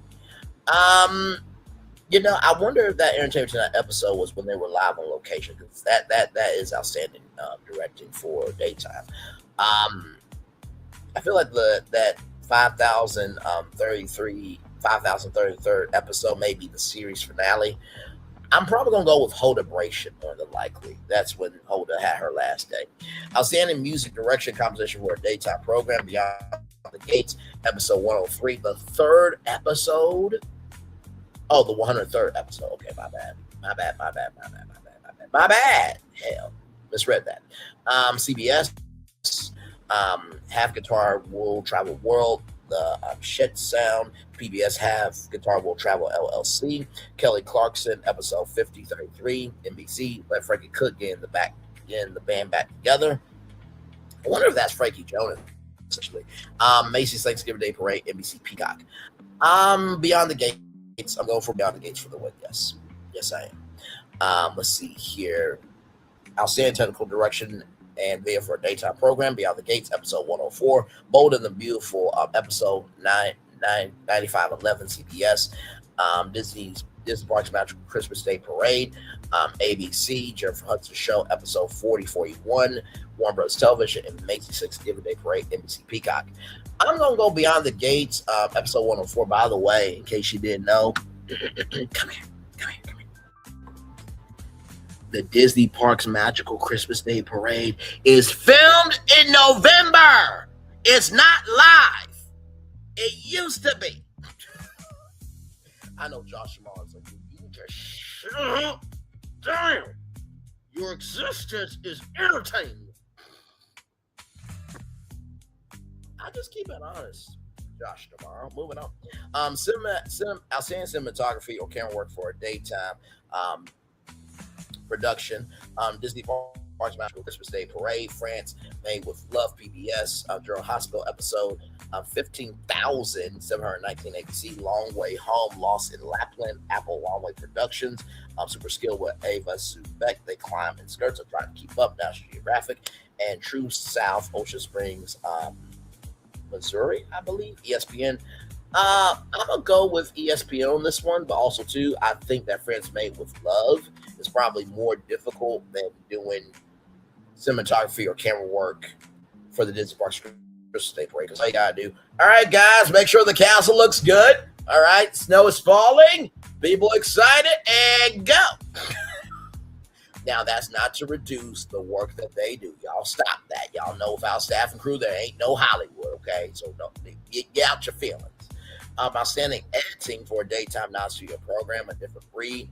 The season begins. Expedition Unknown, the Great Pyramid Secrets revealed. Discovery Channel, King of Collectibles, The Golden Touch, Kichiwa, Netflix Spokesstudio, Omaha Productions, which is the Manning Brothers production company, Full Day Productions.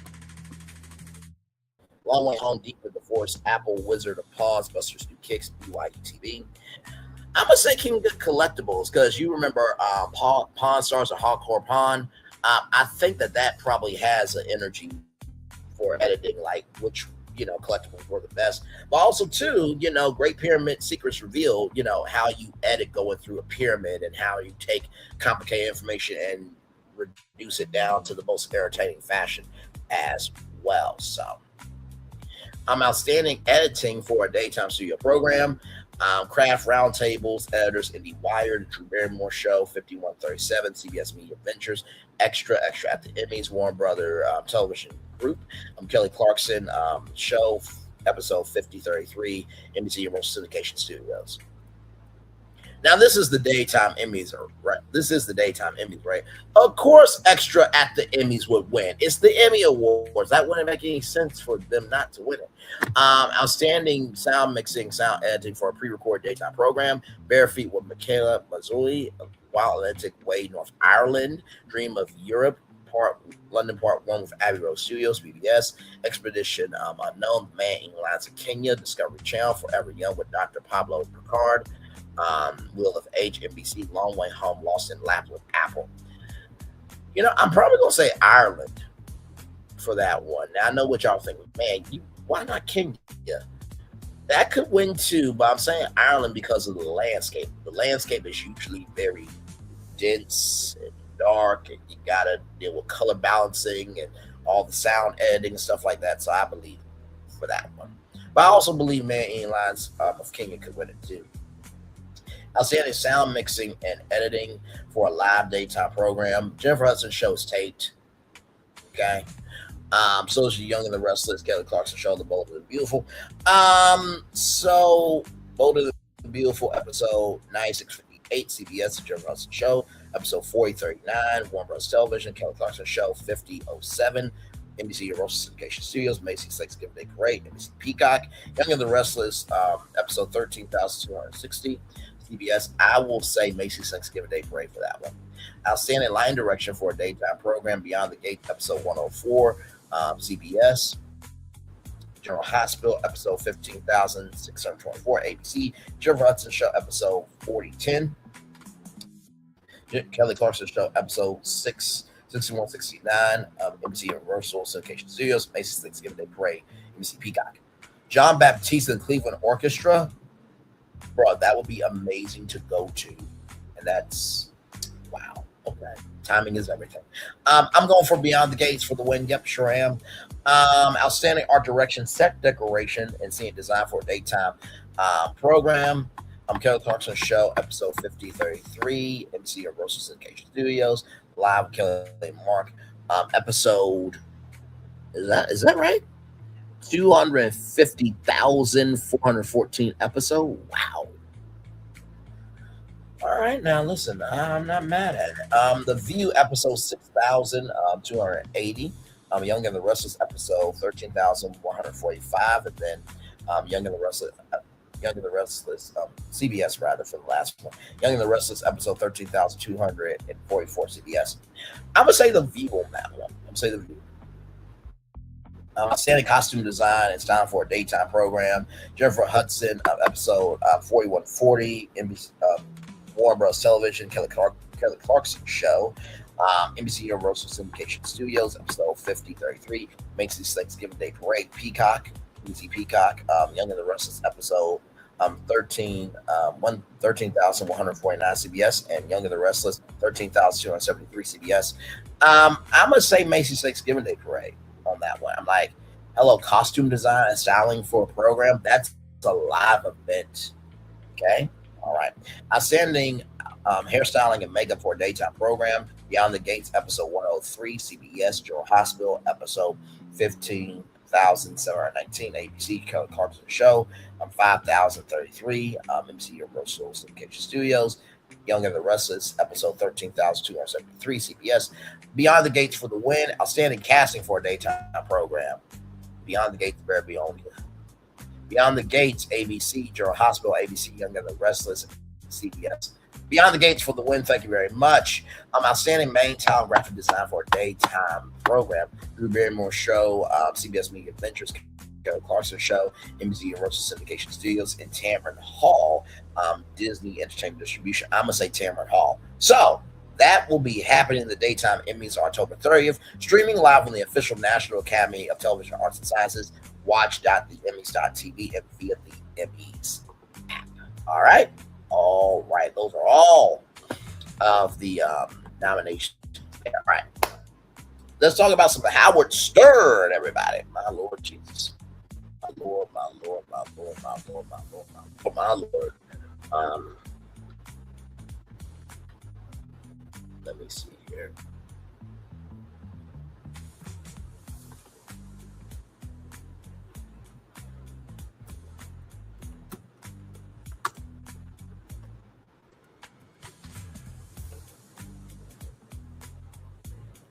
Sorry, a moment.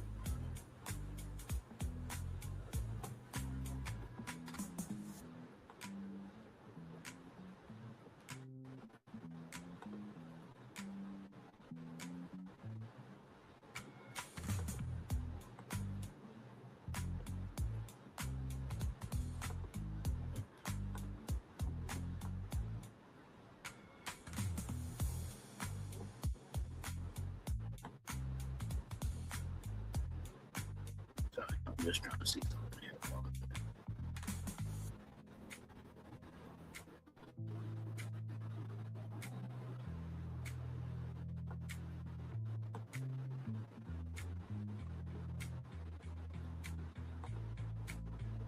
Hopefully your Friday is going well, everybody.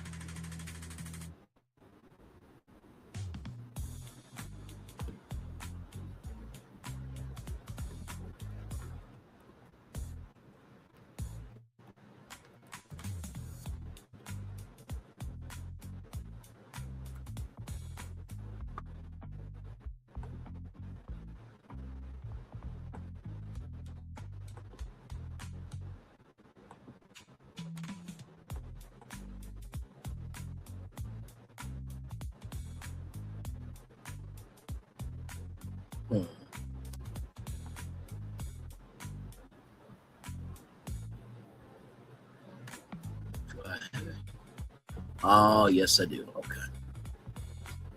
Very, very, very, very, very, very good. I will look at that.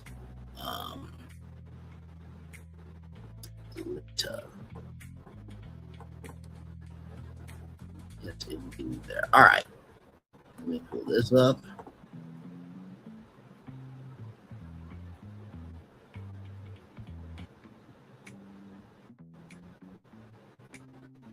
Okay. All right. Got all that together now. Let's talk about some Howard Stern, everybody, because my Lord, there's a lot going on with him. So as you guys know, he has been at SiriusXM for many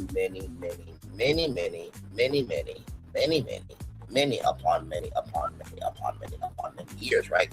This comes to us from page 6, everybody. Okay, here we go.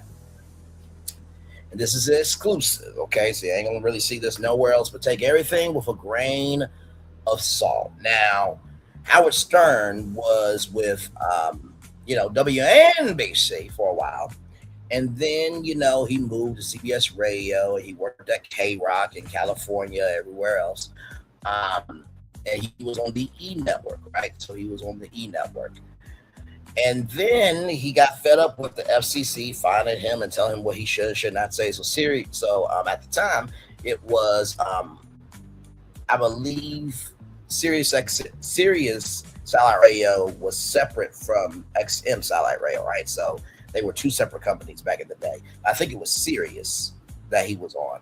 And so Sirius said, hey, why don't you come over here? We'll give you your own studio, we'll give you your own staff, nobody will bother you, all that stuff, right? So check this out here. Howard Stern lays off a dozen staffers and preparing to drop to one new show a week, allegedly, okay? Radio Tata, Howard Stern has allegedly laid off around a dozen staffers from his SiriusXM show, Page 6 Hears, because he's preparing to drop just one new show a week after Labor Day. After months of speculation about his future on air, the Radio Times has signed a new contract in December last year that said would give him more flexibility, right?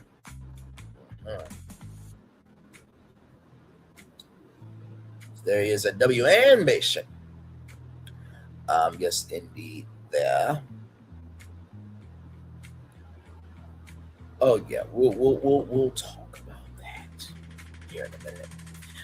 Per our sources, staffers received the news over Zoom on Monday. During the call, they were told that Stern plans to cut back to a single show per week after he returned from studio break. We're told Stern kept a core team of veteran producers, but he just doesn't need that much content anymore.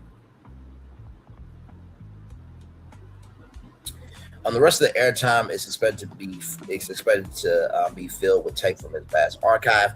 It's unclear how much the December deal was for, but his previous 5-year contract was worth a staggering $500 million.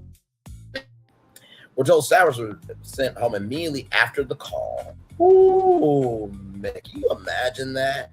You work for Howard Stern or you work for a company all these years and you're fired on a call. I mean, good damn. And received severance packages according to how long they've been with the network. Man. Stern caused a frenzy last year when he announced to his staff on Labor Day evening that he went back on the air as expected after the holiday. The Daily Mail reported at the time.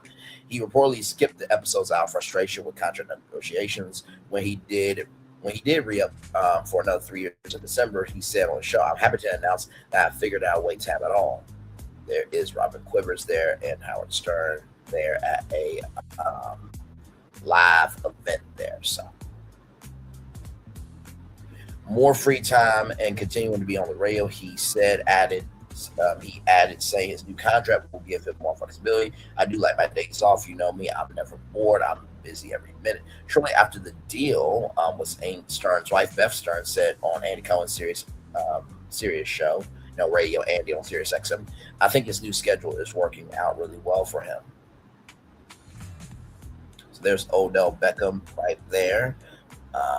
I don't know who that is. I'm not gonna say it's Beyonce, but it's some black celebrity. I don't know. I mean, I think that is. I was gonna say Alvin Sandler, but I know at least that's Odell Beckham child. Let's see here. I feel that's very good for him to continue. He still enjoys doing it all. He's still, I think, very good at it. I think it keeps him connected. She said, added that gives her husband, 72 years old, outlet to share his thoughts. Stern first went on the air in 1977. He pioneered the shock jock formula and went on to become one of the sharpest interviewers of Emmys talent to ever work the airways. He joined the Satellite Radio series in 2006, a landmark deal in the broadcasting world. Reps for series did not immediately respond to Page Six request for comment. Now, like I said to y'all, the deal was for $500 million, right? Why in the world am I going to pay somebody $500 million to work 1 day a week? That's ridiculous as a company. There's no way. There's no way. There is no way in hell, right? Now he's been on the air since 1997, right? So let's see.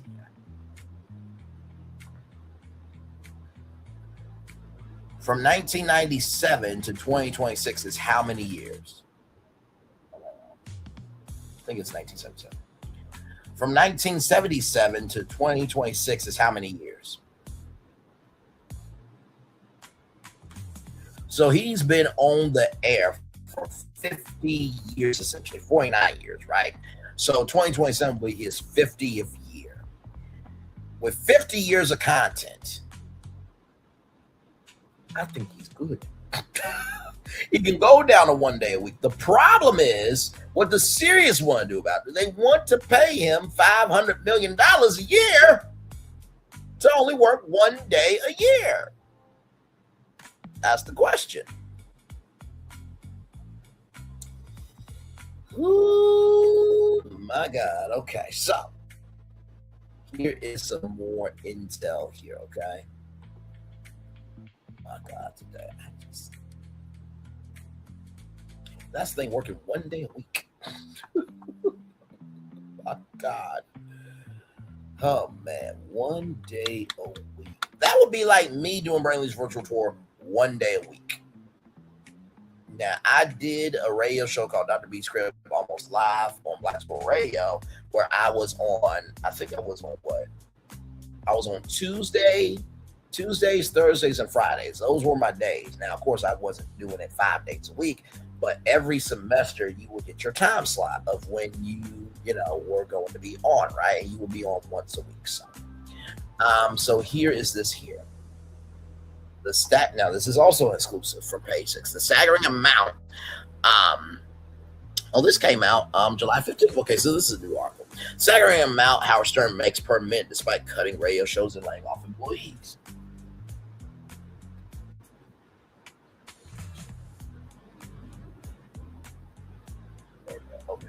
The staggering amount Howard Stern makes per minute despite cutting radio shows and laying off employees. Now, this is all legend.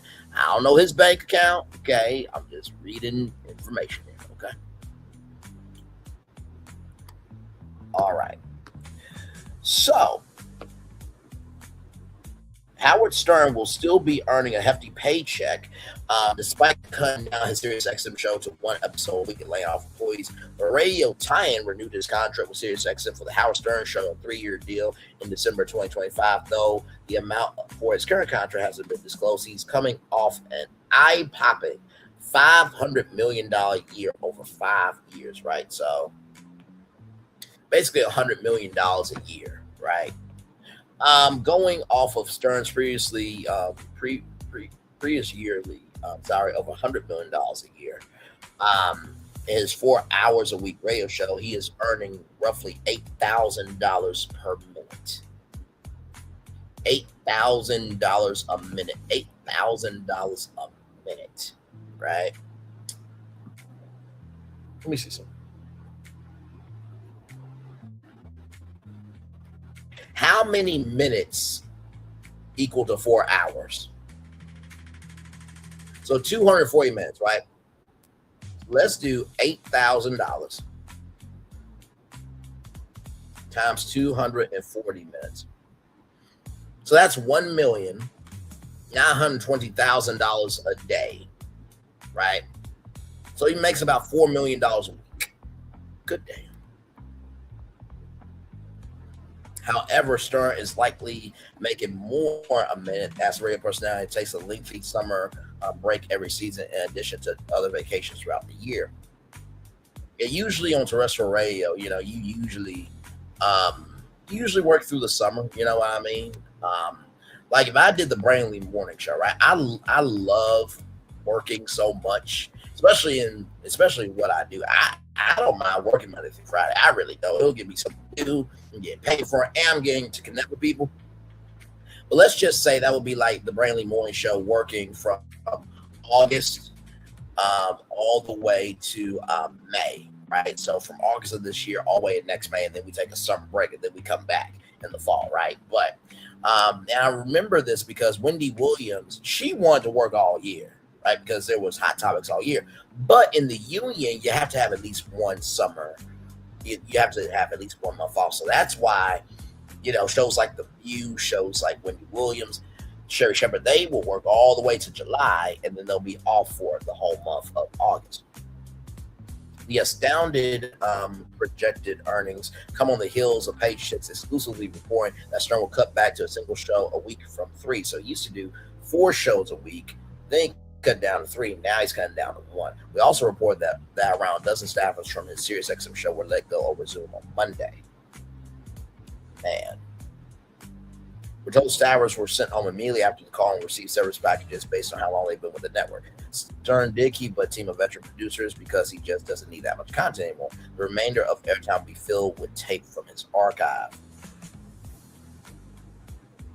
Stern cost a pant last year when he announced to his staff last Labor Day evening that he wouldn't be back on the air as expected. He reportedly skipped out episodes due to frustration over contract negotiations. When he did re-up for another 3 years in December, he said on a show, "I'm happy to announce that I figured out a way to have it all. More time and continuing to be on the radio," he added, explaining the new contract will give him more flexibility. "I do like my days off. You know me, I'm never bored. I'm busy every minute." Stern inked his first deal with SiriusXM satellite radio in 2004 and net him $500 million over 5 years. Right? So the contract reportedly included production, staff, and stock awards. He's been on the airways since the 70s, for most of that time alongside Robin Quivers. He sued Sirius in 2011, claiming they had reneged on paying him stock awards tied to subscriber growth. The spokesperson for Sirius did not reply to a request for comment. So here's another thing too, right, with this. With Howard Stern wanting to go down to 1 day a week. Y'all know I'm usually here pretty much every day. I do 4 shows a week. Well, actually, no. I'm on 4 days a week. But Monday I do 2 shows. Tuesday I do a show. So Monday I do 2 shows. Tuesday I do 1 show. Wednesday I do 1 show. I'm off on Thursdays usually. And then Friday I do 2 shows. So 2, 3, 4. So I do 4 shows a week, right? And that's not including bonus tours, right? That's not including breaking news tours, right? And then, of course, when you add in Ready to Love, for example, on the weekends, if that happens, the Never Ever Mets, right? Of course, Cheap Habits coming up on, I think, July 31st or something like that. I will be reviewing that show, by the way. Absolutely, I will. And then, of course, Hard Hustle Houston, we've been reviewing that on Sundays. So really, I do about 5 shows a week. Sometimes I would do 9 shows in 1 week, right? So the reason why I bring up my schedule and how I'm related to Howard Stern is Howard Stern has worked very hard to build up an archive where he can do that 1 show a week and be fine. But the problem is we live in 2026 where people want fresh content all the time. And people have projects. So unless your schedule, your press tour schedule falls on that 1 day for Howard Stern, you're out of luck. He's not going to come in to do an interview just for you, right? Let's just say that Brainley's virtual tour becomes an actual show, right? Greatest thing in my life, my own hard work is going to keep me getting work. And I want to be on the Howard Stern show because, for one, he's able to do a full hour interview on radio. You usually can't do that on terrestrial radio because radio interviews on terrestrial radio is about 10, 15 minutes. 20 minutes is being generous, right? Or unless you're Dee McGuire, how she said to Lunell, you're going to take up the whole hour, and Lunell, so that's what you think. But sincerely, let's just say Brainley's virtual tour wants to be on the Howard Stern show. Well, unless I'm in New York on that day, then that cuts the social capital of what I could get from Howard Stern, right? So I think that's the only thing. What are you going to do for the other days where people need projects? So would that mean that the Howard Stern show could have, correspondence maybe? You know what I mean? Man. Sorry, y'all. But yeah, as I was saying, could the Howard Stern show create a correspondent network where maybe you have a producer? Now, this does happen in radio, right? Now, the radio I grew up with, shout out to KMVT AM 570, shout out to AA.3 KBF in Little Rock, Arkansas, and shout out to Black Squirrel Radio in the town that I'm in, right? I was one with the board. So when you heard me say, what's going on, Dr. B, I had to press a button for the microphone to be on. So that's the way normal radio is done. Now, if you're the Steve Harvey Morning Show, if you're the Ricky Smiley Morning Show, if you're any other morning show, like the Breakfast Club, for example, they have evolved radio where there is an audio producer that they work the board and you just at the mic, right? Now, I believe Big Boy from Big Boy's Neighborhood, he is still an old school DJ where he runs the board. And I give him nothing but respect for that. Nothing but respect for that. But yeah, maybe, if he only wants to do, his show on Monday, right? Then maybe Tuesday through Friday, he has the Howard Stern correspondents. They come in, they do the celebrity interviews and everything else. And of course, you would vet them, right? Now, he has hired fans before, but if you're going to 1 day a week and you're creating a correspondent squad, you need content creators and journalists that can actually do the job. Now, he did have Howard 100 News and Howard 101 News. He had a news department, right? That would cover anything, everything that Howard Stern show. I don't know if he still has that department or not, but I would say, hey, listen, guys, Monday, me, Robin, Fred, and the gang will be here live. But Tuesday through Friday, Howard 100 and 101 News will be here in studio. They will be doing all the celebrity interviews and everything else and talking to you guys. Or better yet, what you could do is instead of Monday, right? Howard Stern could be live on Fridays, right? Because Friday is the weekend, it's the kickoff, A lot of people come into New York for press tours on Friday, So Monday through Thursday is Howard 100 News and Howard 101 News. And then Friday can be Howard Stern. And like I said, none of this has been, finalized and it's official and it's out by series. But my media brain is always braining. So now, speaking of media, color me surprised when I'm on my Google app and I see a news clip from my hometown of Arkansas.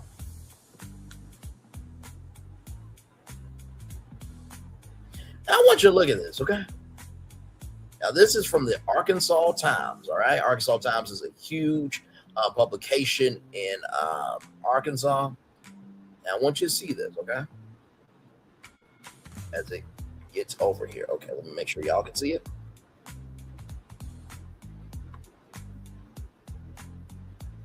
Oh, wait, if I gotta take that down. Okay, that's fine. Stop sharing screen. Stop sharing screen. We've been flying through this show today. It's been good. It's been good. Good content.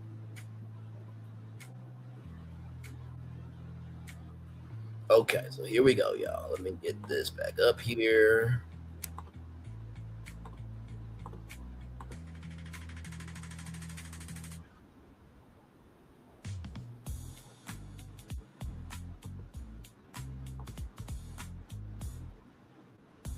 All right, here we go, y'all. So Arkansas Times. Cenat Streamer University descends on Arkansas. Cenat is in Conway, Arkansas, y'all. Here we go.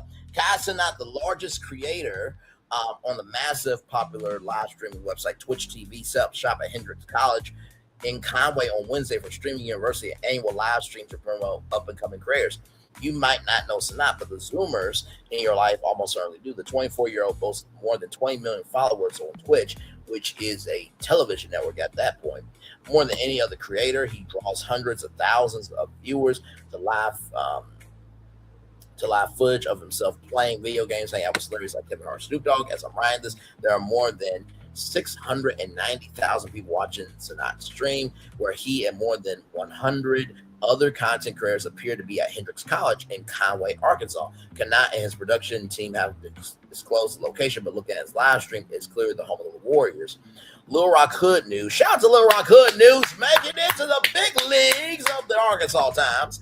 First report, Cenat on the Cenat rumors on Tuesday. Spokesperson for Hendrix College did not return a voicemail to comment, so we couldn't verify until Cenat went live around 3:30 p.m. Sure enough, Cenat was broadcast from what appeared to be the Murphy House on Hendrix campus. He quickly hopped on a golf cart to show off more rounds.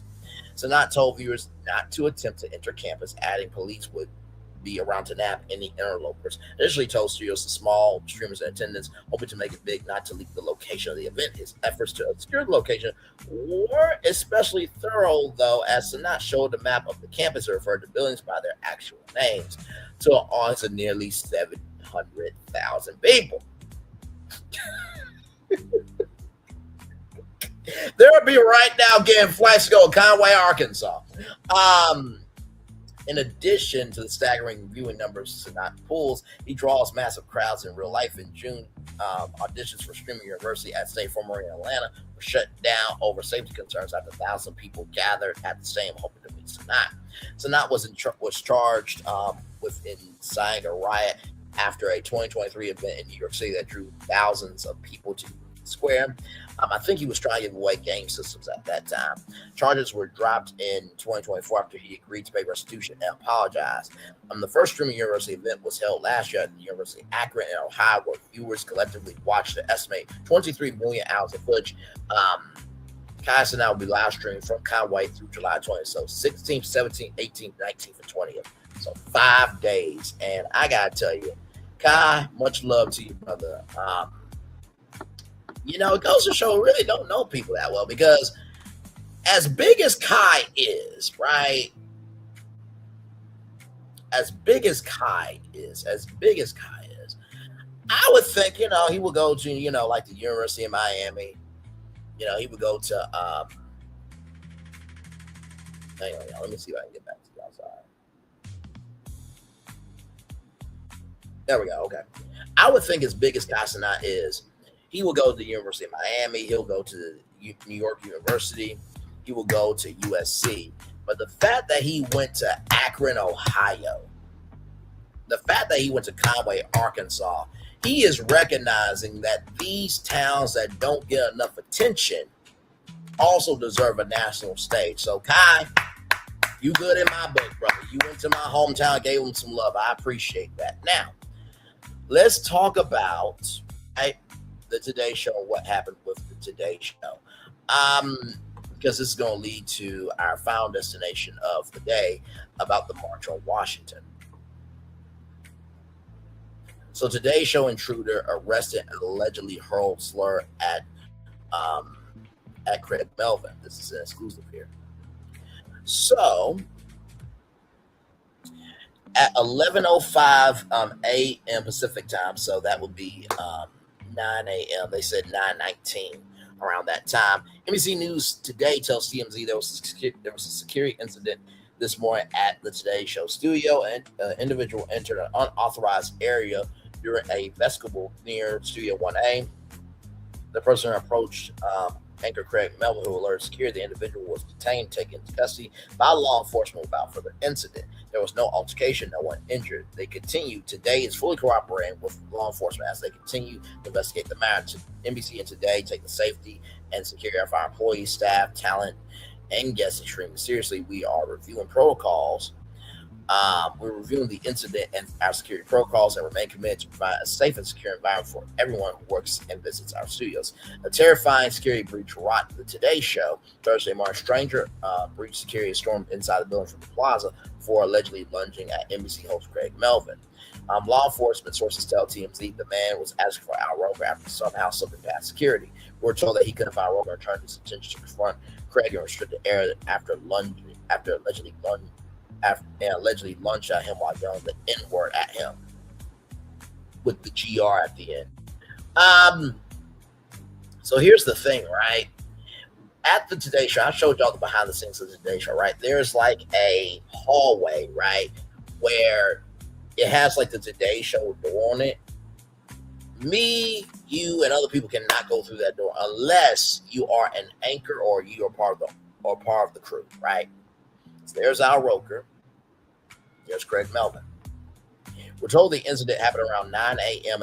and that staff and security rushed in, and the crew was ultimately detained and arrested. The man, who we're told is white and was unarmed, had entered the stairwell and made his way backstage. We're told near the dressing room, though where it's exactly unclear. A photo was taken inside the studio show, surrounded by several other people in the aftermath of the frightening encounter. The incident was not captured during the broadcast, and nobody was hurt. Roughly 15 minutes after all went down, both Craig and Al were on the air, and neither hinted at the drama. So, of course, NYPD was out in full force. Afterward, our TMZ cameras caught a heavy police presence on the scene outside the building. We're told the incident has staff demanding answers about how unauthorized stranger managed to trail one of the show's biggest stars off the publicly accessible plaza and get deep inside the building undetected. So here is Craig and Al Roker. A lot of people have a skincare routine, but did you know that your skin could actually be sounding the alarm about issues happening inside your body? Here to give us all the skin secrets is board-certified dermatologist and physician. We'll get to him in a minute. And then the update right here, as you can see, 3:19 p.m., this man who allegedly stormed NBC's Today offices, lunged at Craig Melvin, called him the N-word, is now facing a slew of hate crime charges, TMZ has learned. So after that, Craig Melvin addressed the Today Show intruder, or addresses about the incident about the Today Show intruder.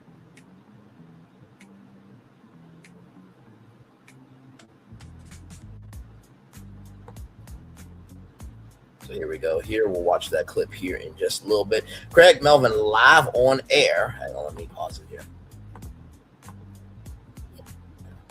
Craig Melvin live on air has addressed the shocking Today Show incident that saw a man bypass security and lunge at the NBC host while spewing a racial slur. Craig briefly caught up the scary situation during Friday's broadcast, saying the man was thankfully apprehended quickly, and his colleagues are fully cooperating with the New York City Police Department as the investigation continues.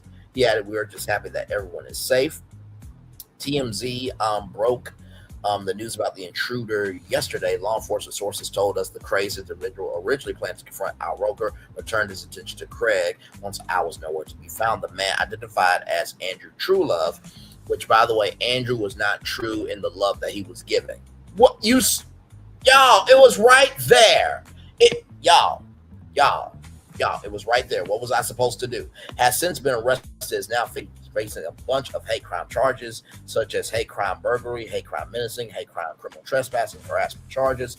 So I'm sure he will be banned from 30 Rock for the rest of his life. We also learned that he has a lengthy rap sheet, including a federal criminal mischief case involving damage to multiple vehicles. The security who let Truelove slip through the cracks has been fired, according to sources with direct knowledge. So let's see Craig Melvin talk about this situation here. Here we go. I want to take just a quick moment to address an incident that happened yesterday. You may have heard that unfortunately an intruder made his way into an unauthorized area here in Studio 1A. Thankfully, he was apprehended quickly. He was placed under arrest. We are cooperating fully with the NYPD as they investigate the matter, and we are just very happy that everyone is safe. Absolutely. Yes, of course. We want to make sure that you're safe. Safe and sound. Safe and sound at all times.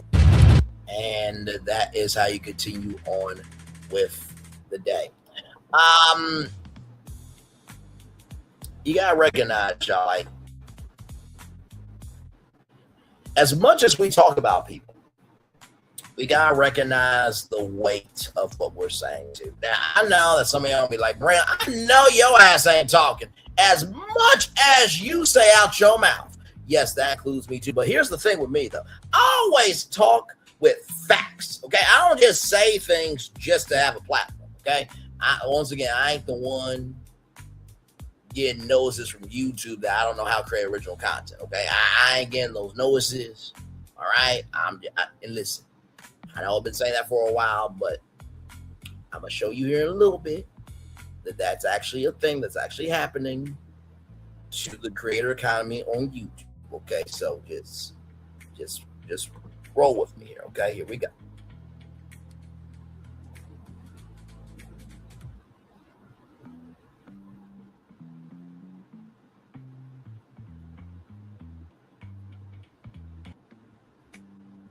Okay, let's see here.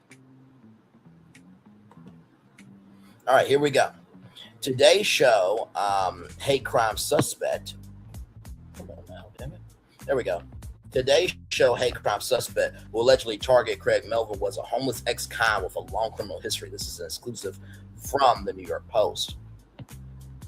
The man accused of barging into NBC Today Show studios and allegedly hurling a racist slur at co-anchor Craig Melvin Thursday has spent years cycling through the criminal justice system, including prison time, homelessness in California, and multiple recent arrests in New York. Andrew Truelove, 41, allegedly slipped into a restricted vestibule, which let's find out what that is, because, you know, we don't mind learning things around here.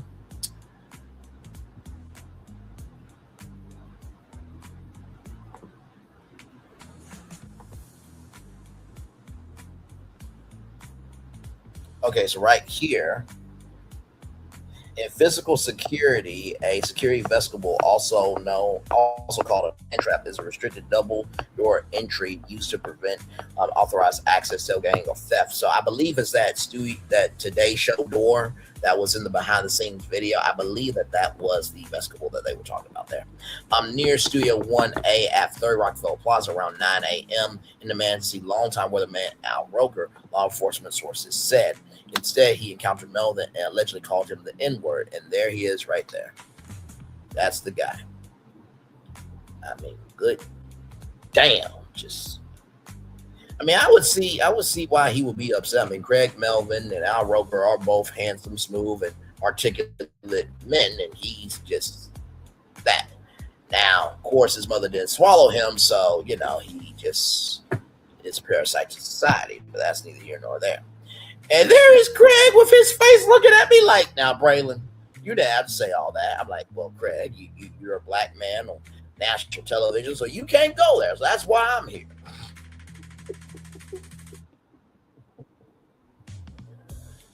So there he is there, I believe. Melvin alerted security and an NYPD officer working a paid detail. Paid detail pretty much means you have a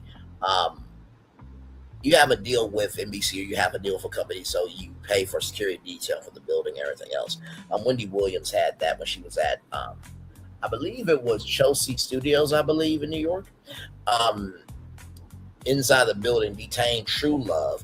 According to police, he was taken to the Midtown North Precinct and charged with burglary, menacing, and criminal trespass, and hate crimes, as well as harassment. Police said. Law enforcement sources said Truelove had been arrested several times in New York City within the past year. Melvin alerted security. I already read all that. And then there's a close-up of him. Good God. Why does he look like Boogie 2988's brother? I'm just saying.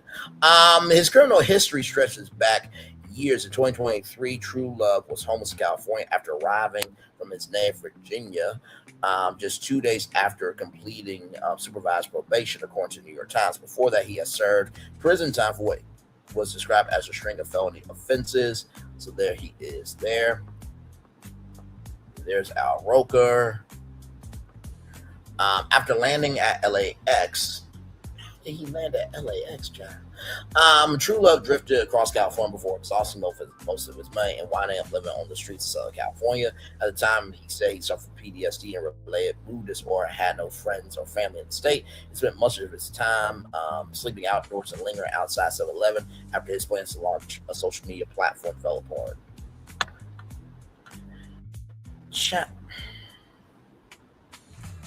What just happened to hard work and having integrity? My God, today. So, with that being said, I need to showcase that to you because it brings us here to our last destination of the day here from blackenterprise.com, everybody. Yes, indeed, here. Man, I just, like, bruh, like, just...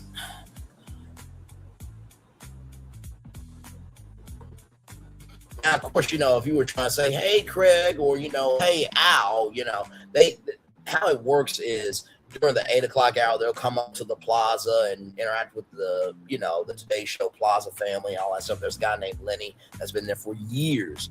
And same thing with, Good Morning America, when they were in Times Square, they would have the second floor studio and you could get free tickets to be in that studio. Or if you were down Times Square, they actually come out and interact with the audience, but you cannot go into the building, right? But yes, indeed. Well, you can't go into the building for Times Square Studios unless you have a ticket. But usually, like I said, the anchors of GMA will come out and, talk to the audience, right? Here we go. From Black Enterprise Magazine, blackenterprise.com. March on Washington 2026. Defend the vote planned for August 20th. Al Sharpton, Martin Luther King Jr. III, other civil rights leaders and labor groups plan to protest what they describe as an attack on the black vote. More than 6 decades after Dr. Martin Luther King Jr. delivered his I Have a Dream for Black Conic, I Have a Dream speech at the Lincoln Memorial, civil rights leaders are once again preparing to gather in Washington, D.C. And as you can see, that March on Washington had a lot more people than at the broken, tired, and dilapidated State Fair that happened. And the UFC fight was mostly military, so it really wasn't a real audience except for the broken, dilapidated, and decrepit, free watch party that happened outside the White House. But that's neither here nor there. At the Lincoln Memorial, civil rights leaders are once again preparing to gather in Washington, D.C. to advocate for voting rights. Led by Reverend Al Sharpton, civil rights groups announced the March on Washington 2026 Defend the Vote, which will take place on August 28th to mark the 63rd anniversary of the historic 1963 March. Al Sharpton's National Action Network is organizing the effort in partnership with Martin Luther King Jr. III, Andrea Walters King, and the Drum Major Institute, and a coalition of civil rights, labor, faith, and community organizations, reports Reuters. Now, that broken, dilapidated, and decrepit, rejected family member of the King family who supports 47 all the time, she will not be there. They will kick her ass out disrespectfully. Rebe Jackson is more respected than that family member that the King family does not embrace at all, child. Okay? All right. Shout out to Rebe Jackson. It's Rebe. Anyway. It's all love, y'all. It's all love. The announcement comes months after a U.S. Supreme Court ruling that narrow key protections under Section 2 of the Voting Rights Act, a decision organized to stay, threatens black political representation, and weakens long-standing safeguards against racial discrimination in voting. Defending the vote means defending the foundation of our democracy. Martin Luther King Jr. III said in a statement, according to NBC News, 63 years after my father stood at the Lincoln Memorial, we are called to march again, not only in remembrance, but in action. Sharpton described the Supreme Court's decision as a bullet in the heart of the voting rights movement, emphasizing what organizers view as an urgent need for renewed civic engagement and federal action. The coalition includes prominent organizations such as the NAACP, National Urban League, National Council of Negro League Women, League of United Land American Citizens, ULULAC, the American Federation of Teachers, the American Federation of Government Employees, and the Working Families Party. I'm surprised Thurgood Marshall Scholarship Fund and scholarly, even those under Sally Mae, and UNICEF are now a part of this.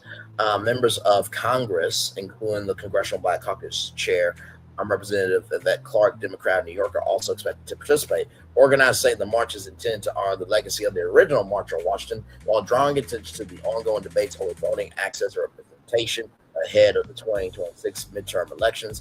The 1963 March on Washington for Jobs and Freedom drew approximately 250,000 people, helped galvanize support for the Civil Rights Act of 1964 and the Voting Rights Act of 1965. Organizers of this year's march say they hope the gathering will similarly inspire public engagement and protecting voting access and democratic participation. Well, I will say this, right? I'm worried. I'm worried because y'all know who the president is, right? Y'all know who his administration is. Y'all know who his supporters is, right? Now, on one hand, it would be great to see a march on Washington in this time period and to cover it live and everything else, right? But number two, how cool would it be to do a march on Washington that whoops ass on 47's inauguration and that state fair and the UFC fight, right? So that would be great to see. But also, too, we are living in a time period right now where just your existence, right? Just your existence alone is a crime. So I do not want any ammunition to be given to 47's administration and his supporters to go after this march, because they will do it just like January 6th. And just like that white woman who got deleted with a car being ran over by her, and we have not forgot about ICE also deleting people in the middle of the day unnecessarily, and then Sandra Bland and George Floyd and many others who should still be here. Amen, amen, amen, amen. Woo, y'all, that is our show. Okay, good Lord Jesus. We covered a lot in 2 hours, 22 minutes, and 21 seconds, child. Good Lord Jesus. There's always something going on. It really is. Like, it kind of boggles my mind when people say,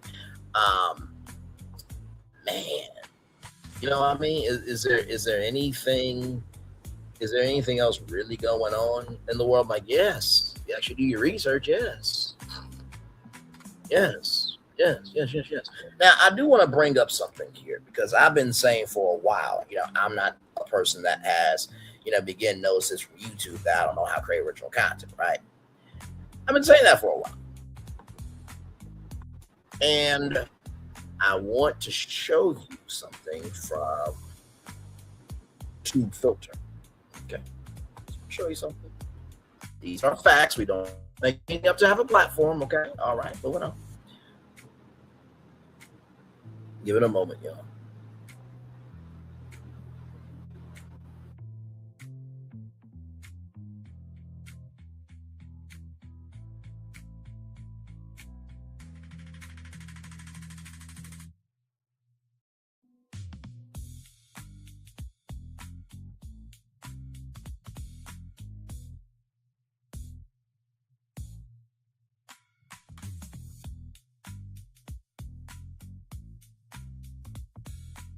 StreamYard went out on me. I'll be right back. Give me a moment, y'all. Give me a moment.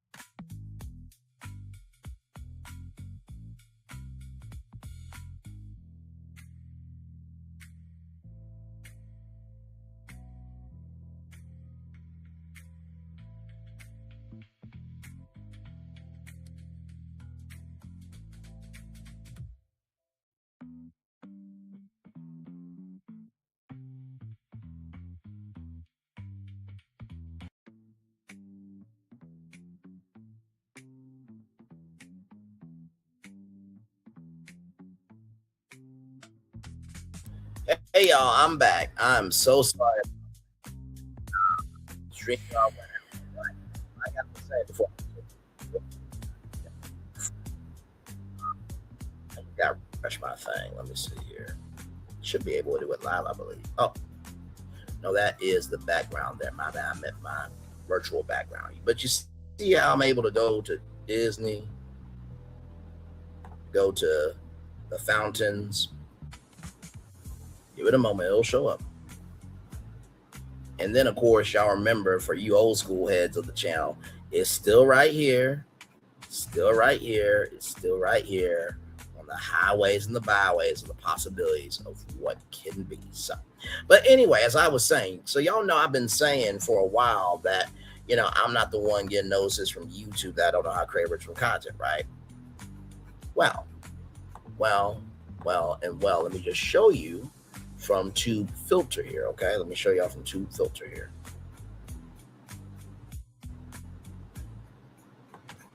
And I don't mind, y'all. This will be fine. Don't worry. Don't worry. All right, YouTube clarifies that creators cannot monetize generic or repetitive content. Generic or repetitive content. Generic or repetitive content that is unsatisfying or off-putting, or content with fake AI experts. Now, when I say all y'all know how to talk about is Carissa Shields, Remy Ma, Krishan Rock, that does not mean everybody does it. Okay? All right? I was just at Caramel Rail's place yesterday. Shout out to Caramel Rail. She talked about Carissa Shields, but she also talked about a multitude of other things. Drop the T. She talks about Krishan Rock and Carissa Shields and Remy Ma, but she also talks about a multitude of other things. Some of y'all, that's all y'all know how to do now. It is sad, disgusting, and downtrodden behavior. My God. Then some of y'all are doing dumb lies of where's the autopsy, where it's like, where everybody else knows that Colin Kaepernick paid for a second autopsy because the family and Benjamin Crump don't trust that Mississippi will do the right thing. If you stay informed about other shit, you will know what's going on. I mean, good damn, it's going back to Glam Rock's subscriber feud and Dusty E. Stale being upset that I would ask other questions about stuff going on besides Love Marriage Huntsville. Some of y'all don't want to be informed about nothing else. Moving on. YouTube is renaming one of its content policies and clarifying the 3 kinds of videos that will get creators' channels demonetized. More than 20 million videos are uploaded to YouTube every single day from millions of people around the world, and one of the platform's biggest tasks is making sure that all user-generated content, that's what UGC stands for, y'all, meets content guidelines and thus keeps advertisers happy and willing to spend their marketing budgets with Google. Managing this much content means YouTube is constantly refreshing its rules to cover more use cases. One of the biggest examples is of this refreshing is video games rather. If someone said to you, I'm not allowed to upload graphic violence to YouTube, you might think, well, yeah, no duh, right? But does Grand Theft Auto 5 gameplay count as graphic violence? YouTube, which has thrived off of gaming content for years to the point where they have YouTube Gaming, have finally had to reckon with video games as a use case in 2019 and update its community guidelines to separate out real violence from video game violence. Even to this day, though, it's still making tweaks around what kind of video game content can be monetized. Now, on top of an ever-growing library of content, an ever-growing community of creators, YouTube is contending with generative LLM technology being injected into every crevice of our digital experience, including by YouTube itself. Generative AI has contributed significantly to our current era of slop content, and so social platforms are plagued by repetitive, minimal effort videos. This is not me saying this, okay? This is not me saying this. Social platforms are plagued by repetitive, minimal effort videos. Plagued by repetitive, minimal effort videos that are formulated to keep people watching. Raise your hand if you've been personally victimized by scrolling TikTok or shorts or reels and coming across a clip from a movie with an AI voiceover saying something like, the boy was on the verge of dying. He laid on the road and wished for his mother's face. To address some of those issues, YouTube has reworked the guidance under their inauthentic content policy, breaking out 3 specific categories of video that will get creators' channels demonetized. To be clear, this is not a new policy. The update is a communications fix. Clearer, more actionable language so creators know why a channel gets flagged. Rules themselves haven't changed, and creators are not facing demonetization for new reasons. The 3 categories of videos that are not allowed to be monetized under this policy are generic and repetitive content, unsatisfying or off-putting content, and AI personas related to sensitive topics. I just want to zoom in here for anybody who may be sensitive to factual information. I just want you to see that I'm not making this up. These are actual facts here, okay? Generic or repetitive content, unsatisfying or off-putting content, and AI personas related to sensitive topics. Generic or repetitive content, unsatisfying or off-putting content, and AI personas related to sensitive topics. Generic or repetitive content, unsatisfying or off-putting content, and AI personas related to sensitive topics. Now, I know what y'all thinking. Well, Brian, you repeat content all the time. No, I don't, actually. Have you seen our YouTube channel? Now, sure, you could say that, I do talk about certain people from time to time. If they are a trending topic, yeah, you'll see that face on the channel, but it will also be some new content to it or some updated content. So that's not repetitive. The format is the foundation of the show, right? So formats are repetitive in nature based on the intro, the meat of the show, the content, and then the outro, right? Unsatisfying or off-putting content. Now, we have talked about some off-putting things on this channel, but unsatisfying, never, darling. Never, ever, ever, ever, ever, ever, ever, ever, ever, ever, ever, ever. And AI personas related to sensitive topics. Never done that. If anything, I am always bringing you sensitive topics from the people that can handle that sensitivity. So I know that my confidence is offending your insecurities. In the words of our coach, Deion Sanders, okay? Don't let my confidence offend your insecurity. Don't let my confidence offend your insecurity. Don't let my confidence offend your insecurity. Listen, if you recognize that you can do more, maybe you won't fall into one of these 3, okay? Just saying. Or you can keep doing what you want to do and just not have any money. So, anyway, moving on. Generic or repetitive content is content that looks like it's made with a template or may feel repetitive to viewers after watching several videos in a row from the same channel. Now, a template is very important when you are making content, right? There's a template for the show. We cover media, culture, entertainment, commerce, and theme parks from a Black perspective. That is the template. But the blessing of that template is we plug in and play with a multitude of topics, a multitude of stories, a multitude of destinations, a multitude of here, there, and everywhere, all around the world, and Okay, all right. Well, that may feel repetitive to viewers after watching several videos in a row from the same channel. YouTube explains examples of volatile content include content with low educational value, little commentary, and minimal variation across numerous videos on the same channel.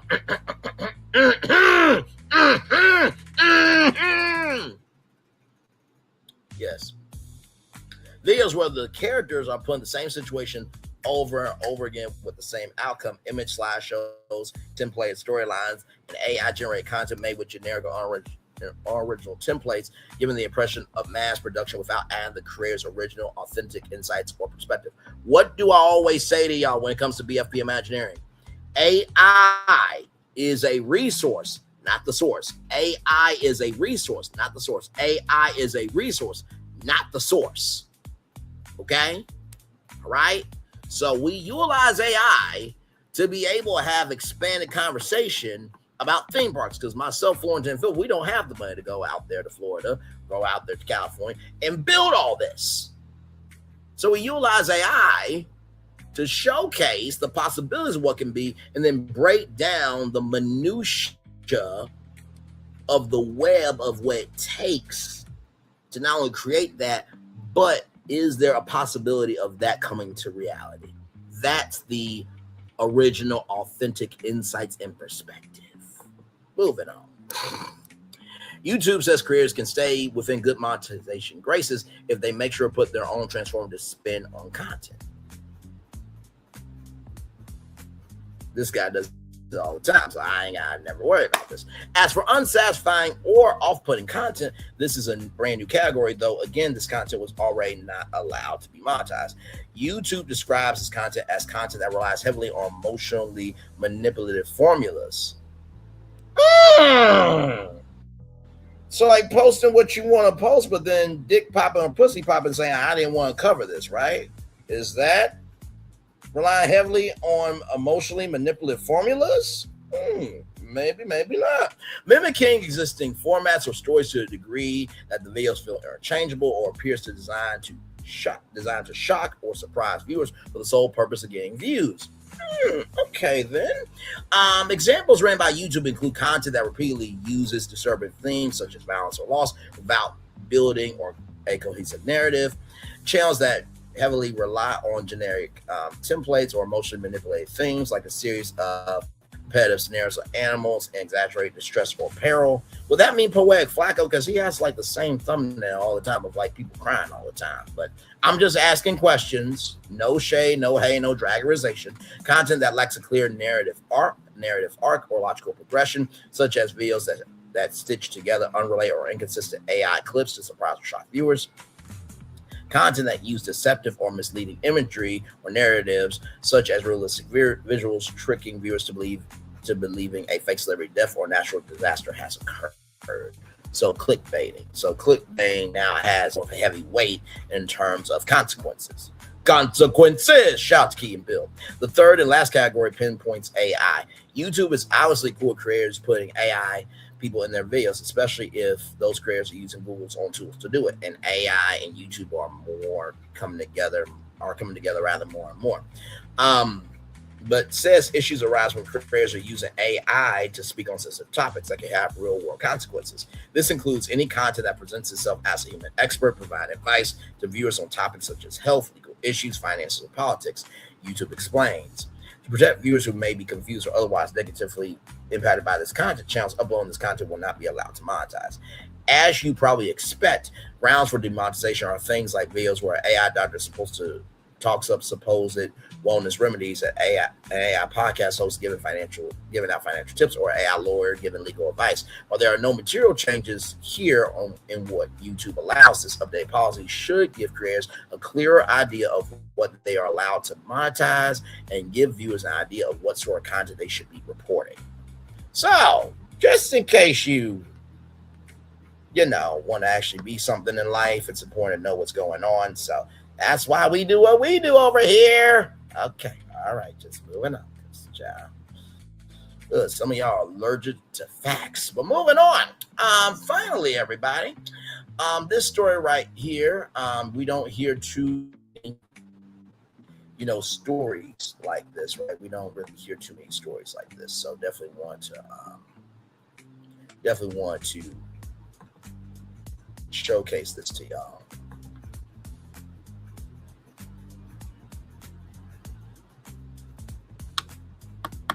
Now I'll turn off my camera here and we'll chill out here for a little bit, and then we'll come back and wrap up the show, everybody.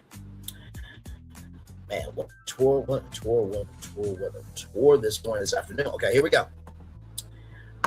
From the New York Post, everybody, teen girls beat up knife-wielding, porn-obsessed creep who tried to drag them into the Connecticut woods and rape them. Shout out to this, because we do not hear stories like this. Usually these PDF files, like PDF academics, by the way, who talk greasy to a 15-year-old Discord call, has a SA lawsuit that's back active again. We usually don't hear good news like this. So teen girls beat up knife-wielding, porn-obsessed creep who tried to drag them into Connecticut woods and rape them. Shout out to the New York Post for posting this story here. Two brave girls turned the tables on a predator who allegedly tried to drag them into the woods and rape them in a Connecticut State Park, beating him with rocks and leaving the creek battered and bandaged in his mugshot. Darius Moreno, 23, allegedly threatened the two girls with a knife and attempted to sexually assault them on Monday in Kelltown State Park in Southbury, according to the Connecticut Department of Energy and Environmental Conservation Police. And there's the piece of shit bastard. I hope that the men go to town on you, piece of shit bastard. And I pray that those girls aren't getting charged at all. Self-defense. Let them off, let them go, let them be free. Moreno allegedly approached the girls with a knife and told them he was going to blank them and rob them. Warbury State Attorney Maureen Platt told the courtroom on Moreno's arraignment on Tuesday. The CT Post report. The Orno obsessed sicko then tried to drag the teens into the woods, then by their hair, and threw one of them down to the ground before trying to suffocate her by pressing her head into the dirt, prosecutors alleged. Moreno then tried to place the other girl in a chokehold, Platt described. It's a horrific scene. The girls were terrified, Platt said. The arrangement, according to the outlet, despite their fear, the girls fought back. One of the teens managed to wiggle free and bravely hurled a huge rock at the pervert's head, but Moreno would not let go of her friend. That girl then started to pelt the PDF file with rocks, eventually allowing both of them to escape and run to safety, Platt said. Moreno, who was from out of state and was living in his car, allegedly told arresting officers that he was sorry and meant to like an aggressive porn, and disturbingly said that the assault was a sexual fantasy for him, prosecutors revealed. His mugshot captured him wearing glasses and making a smug expression with a large bandage around his head, presumably hit by rocks. This right here, that should have been all blood, disrespectfully. He was cuffed on a slew of charges, including robbery, interfering with an emergency call, assault, strangulation, unlawful restraint, disorderly conduct, carrying a dangerous weapon, and criminal attempt at SA. Cops said Moreno was ordered held behind bars on $250,000 bond, and nobody better pay it either. Better not pay it. Child, I'm gonna turn on my camera now because we done the whole show for over 2 hours. Yes, we have. What a show, what a show, what a show, what a show, what a show, what a show, what a show. We're gonna take a little bit of a commercial break, and then we'll be back to wrap things up. We are live on tour. Like, comment, share, and subscribe. We'll be back right after this rolling. By the way, everybody, the Canadian wildfire smoke is spreading unhealthy air across the northern United States. If you do not need to be outside, do not be outside. Okay? All right? Because I just got a AQI forecast. Check the unhealthy air quality in your area right now.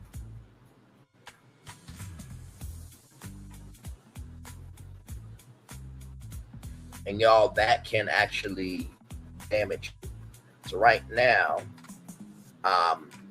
AQI, air quality index for where I live, is 270. Everyone may experience some adverse effects. Remain from outdoor activity. Air purifier recommended. Outdoor activity not recommended. Okay, so just be aware, y'all. Okay, all right. We'll be back right after this. Roll it once again, everybody. Here we go.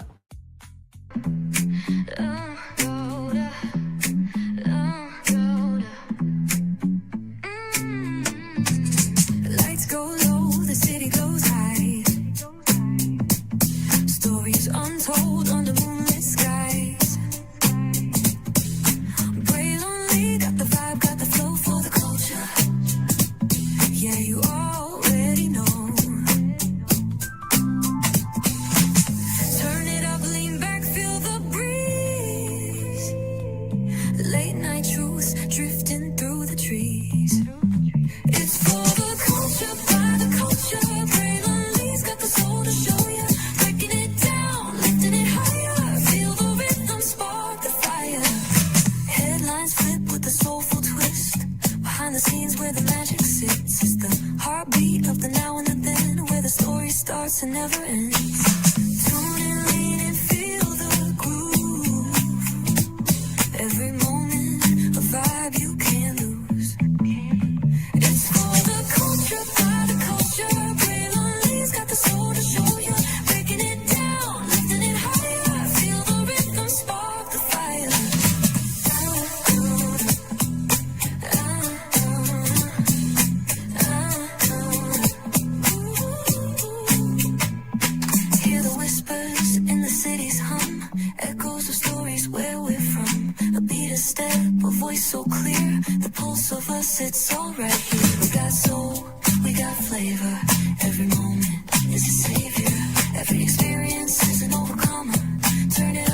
glow, let the rhythm flow. Spotlight shining, we in the zone. This is the place where the culture's grown. Stories untold, now they're coming alive. Braylon Lee got the vibe tonight. One thing to know and two things for sure. Higher is waiting and lower is available. But either way, we gotta go on tour. It's Braylon Lee's virtual tour, where the culture makes its move. Feel the love, feel the truth. This is us, this is you. From the unknown, the unembraced, and more. This show, this brand, and the possibilities of what can be is all here for you. I'm just a kid from the rock, trying to be a rock for people, trying to make it best they can to become. Being moved as a creator of power to lift up all of us, not just a selective few. For the culture, by the culture, here we be. Braylon Lee, bringing life to your screen. Feel the soul, feel the truth. We're free, trust and believe. It's entertainment, news done away with. Braylon Lee, spotlight sharp like a diamond shine. We see the stars, but the stories align. Deep in the soul, where the heartbeats find. The pulse of the people redefining time. Just a pro tip, people have to earn the right to hear your story, but in addition to that, people have to earn the responsibility to be a part of it. Just because we are not seen by everybody doesn't mean we are not been seen by who needs to see us. Noise equals attention and sound equals purpose. Anybody can be a creator, but it takes a somebody to be an artist.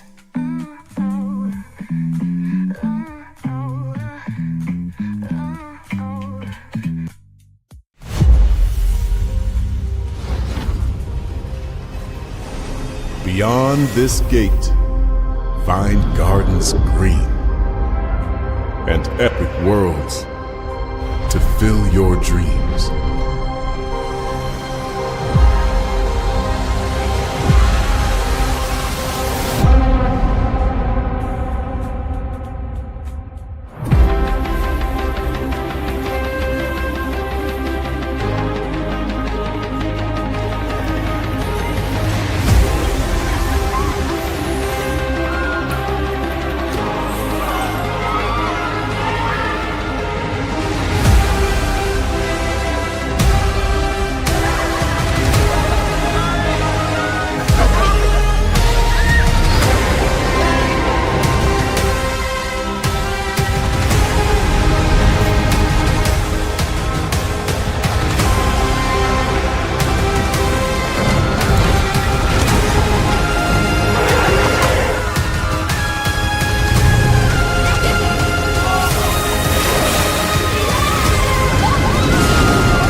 There's really no secret about our approach.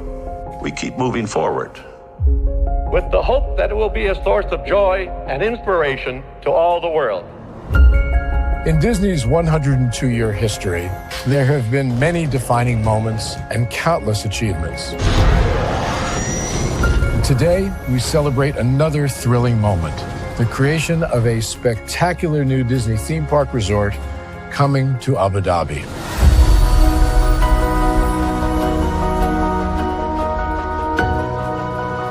Abu Dhabi is a place where heritage meets innovation, a place where we preserve our past while designing the future. Bringing a Disney theme park resort to Yas Island, Abu Dhabi, marks a historic milestone in our journey as a global family destination. The 7th Disney theme park resort destination represents a new frontier in theme park ambitions. Our resort in Abu Dhabi will be the most advanced and interactive destination in our entire portfolio. The location of our park is incredibly unique. It's anchored by a beautiful waterfront, which will allow us to tell our stories in completely new ways. Ultimately, this project will be a celebration of what's possible when creativity and progress come together. What we are creating with Disney in Abu Dhabi is a whole new world of imagination, an experience that will inspire generations across the region and the world. This collaboration represents a powerful fusion of Disney's unmatched legacy in storytelling and mirrors commitment to bringing world-class entertainment to our guests. Abu Dhabi's vision for the future is to create a legacy for generations to come. Disneyland Abu Dhabi will be authentically Disney and distinctly Emirati. An oasis of extraordinary Disney entertainment at this crossroads of the world. It will bring to life our timeless characters and stories in many new ways, becoming a source of joy and inspiration for the people of this vast region to enjoy for generations to come.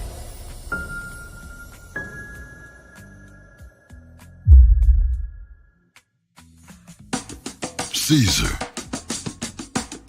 Just look at him. Politician. General. Author. Ruler. Man.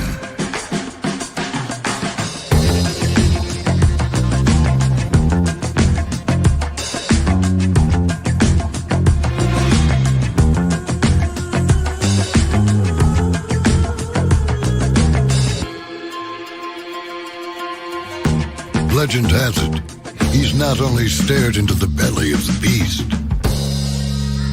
he's had it for dinner.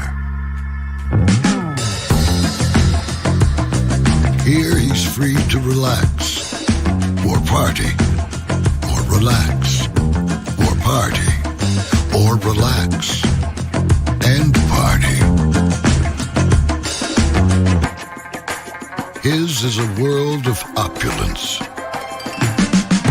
excess, and the occasional impulse buy. Not one to rest on his laurels, he's famous for ushering in a new age of entertainment. So, for anyone seeking a place where the sun never sets on a good time, all this awaits. I am Caesar, and I approve this palace.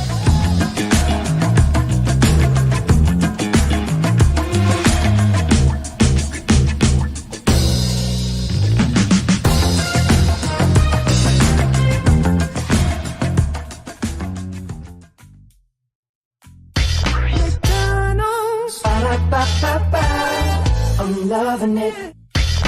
McDonald's. I'm loving it. McDonald's. I'm loving it. I love you so much. I had to tell you, thrice welcome back in to Brainley's virtual tour live. Glad to have all you here. What a epic tour we have had this morning. Talking about Verizon. I'm getting rid of all of those stores and over 3,000 1,000 employees. My God, I said light, love, and prayers to each and every single employee, and also to hopefully those stores that are sold, hopefully the comeback of Alltel and Singular Wireless can come back as well. So praying for that. I know what y'all are saying. Well, why about Sprint and Nexstar? Well, Sprint has had a life as a cell phone company, as an airline. So I think, third time, it might be pushing it. And Nextel, I'm surprised that they didn't really. I think Nextel is still around. I don't know, but they should have really locked in as a walkie-talkie company and just sold business work phones that as their company model. But hey, listen, Alvin the Chipmunks potentially making a comeback. Very excited about that. And if the movie is going to be as funny as those were, I cannot wait to see it.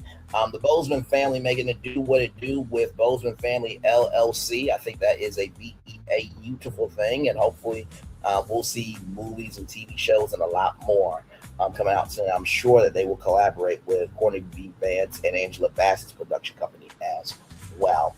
D23, the largest convention floor ever. We'll see what the fans have to say if they feel that this really is making it do what it do, if the fans are embracing what Disney has to say, or if the fans feel that this is more of an advertisement than a cultural experience, right? Then, of course, the Emmy Awards. Like I said, I'm rooting for Beyond the Gates to take off 15 damn Emmys. Praying for Sherry Shepherd to win her show. Getting an Emmy. I pray that Access Hollywood wins it, just like for the Primetime Emmy Awards. I pray that Stephen Colbert wins his Primetime Award for a late night talk show. So that way, David Ellison and Barry Weiss and all of them at Paramount Skydance could just wake up in the morning on Tuesday and be like, oh, the dumbasses we are. We had them. We had the number one show. And now we don't have it no more. But then again, CBS can say, well, listen, Brad, you read our daytime nominations. We're still successful. Child, success is in the eye of the beholder. And by the way, that press conference last night that the president had, apparently even CBS cut away from it. CBS is tired of their association with the president as well, because y'all know CBS is Micah TV, and so is CBS News. That is Micah News. Like I said. Then, of course, Howard Stern going down to 1 day a week. I don't believe SiriusXM should be paying $500 million for a person working 1 day a week, unless, like I said, you do that Howard 100 News team doing the work, Monday through Thursday, and Howard works on Friday, or Howard works Monday and then Tuesday through Friday is the Howard 100 and Howard 100 News team making it do what it do there. Cenat in Conway, Arkansas at Hendrix College, making it do what it do. Shout out to you going down to my home state and giving them some love and promotion, everything in between. Thank you, Cenat, for that. I wish we could have had Playtime Pizza for them. I wish we could have had Wild River Country, but y'all don't know how to pay y'all taxes. Then you have a governor who the Dar said, one day, Mama, you can be praised. That's our state. Make it blue, damn it, Arkansas. Do your job. Hell, I still love y'all.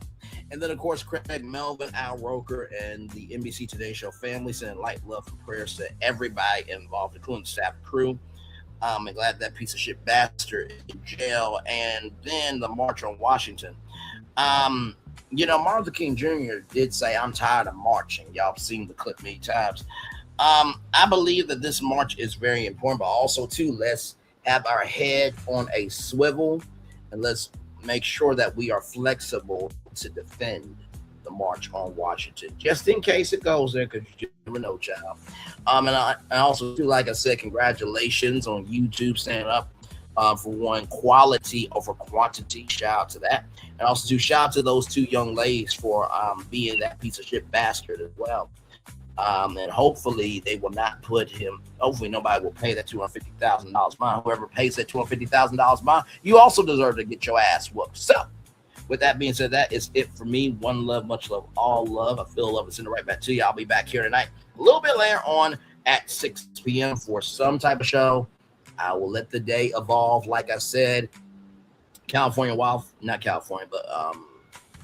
Canadian wildfires are happening. I do believe I saw a clip of California. They had a wildfire. I'm like, California does not need any more wildfires. After all of that, they are restructuring, rebuilding, and reconfiguring stuff because the Olympics will be here in 2028. Which, by the way, can we just give the president the torch and just turn on the highest heat for him? Just please, let's just do that and just make it do what it do, okay? And NBC, you just cut the TV black when that gets to the highest height, okay? All right. One love, much love, all love. I feel love is in it right back to you. Bye, everybody.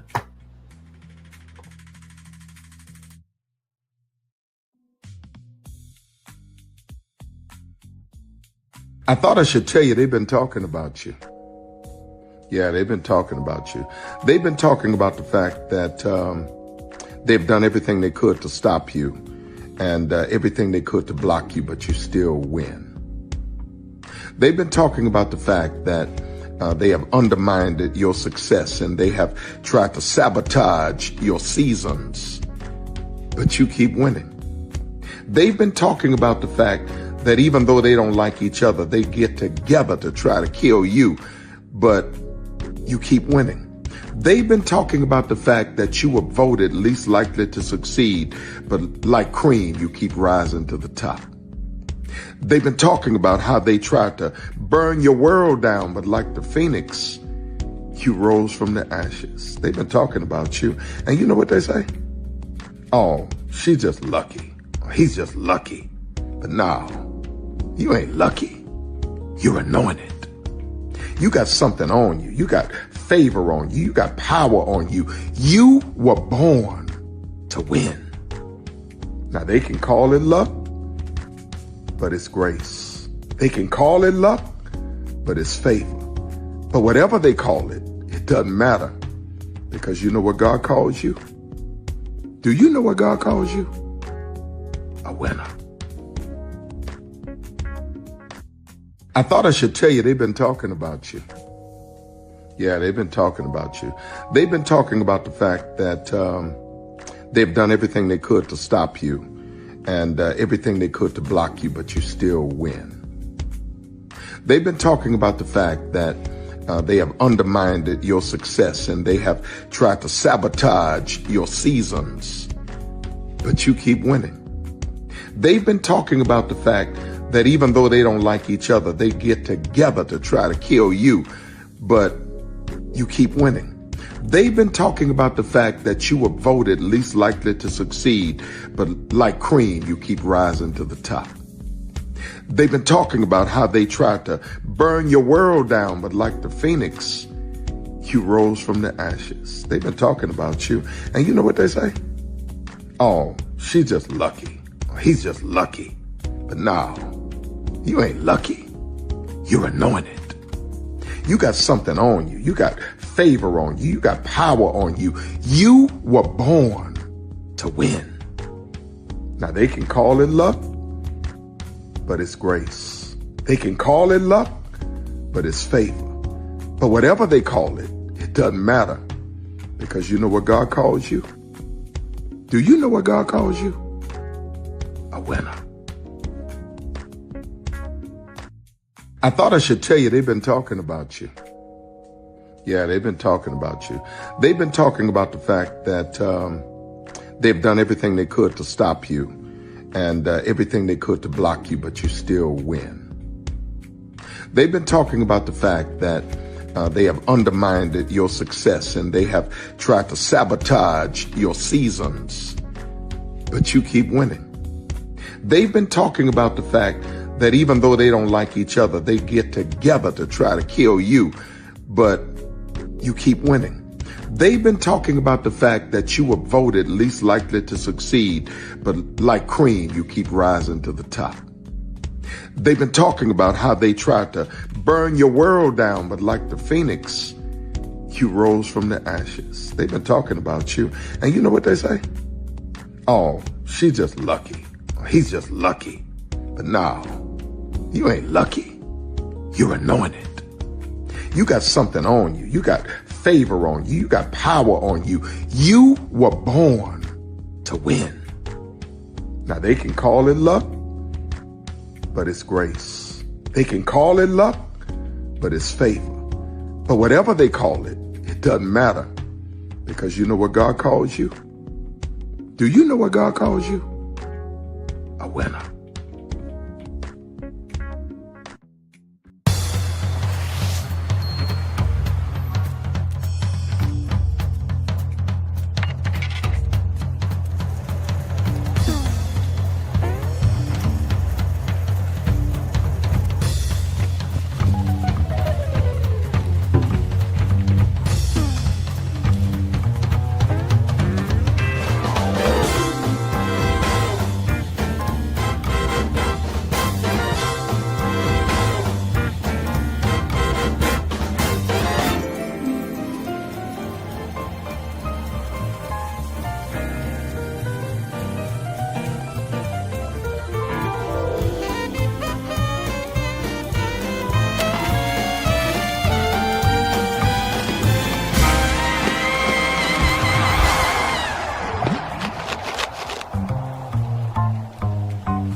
Come with me if you want to live a more delicious life. Oh, maybe we should get in the van. In this world, we don't get to control much. Past, male pattern baldness. Leggies. Got one right now. The urge to puff that bubble wrap. But there is one thing we do get to choose every single day. What we eat. Welcome to the Sonic Department of Research and Deliciousment. We have everything you want, didn't know you wanted, and some things you didn't know were possible.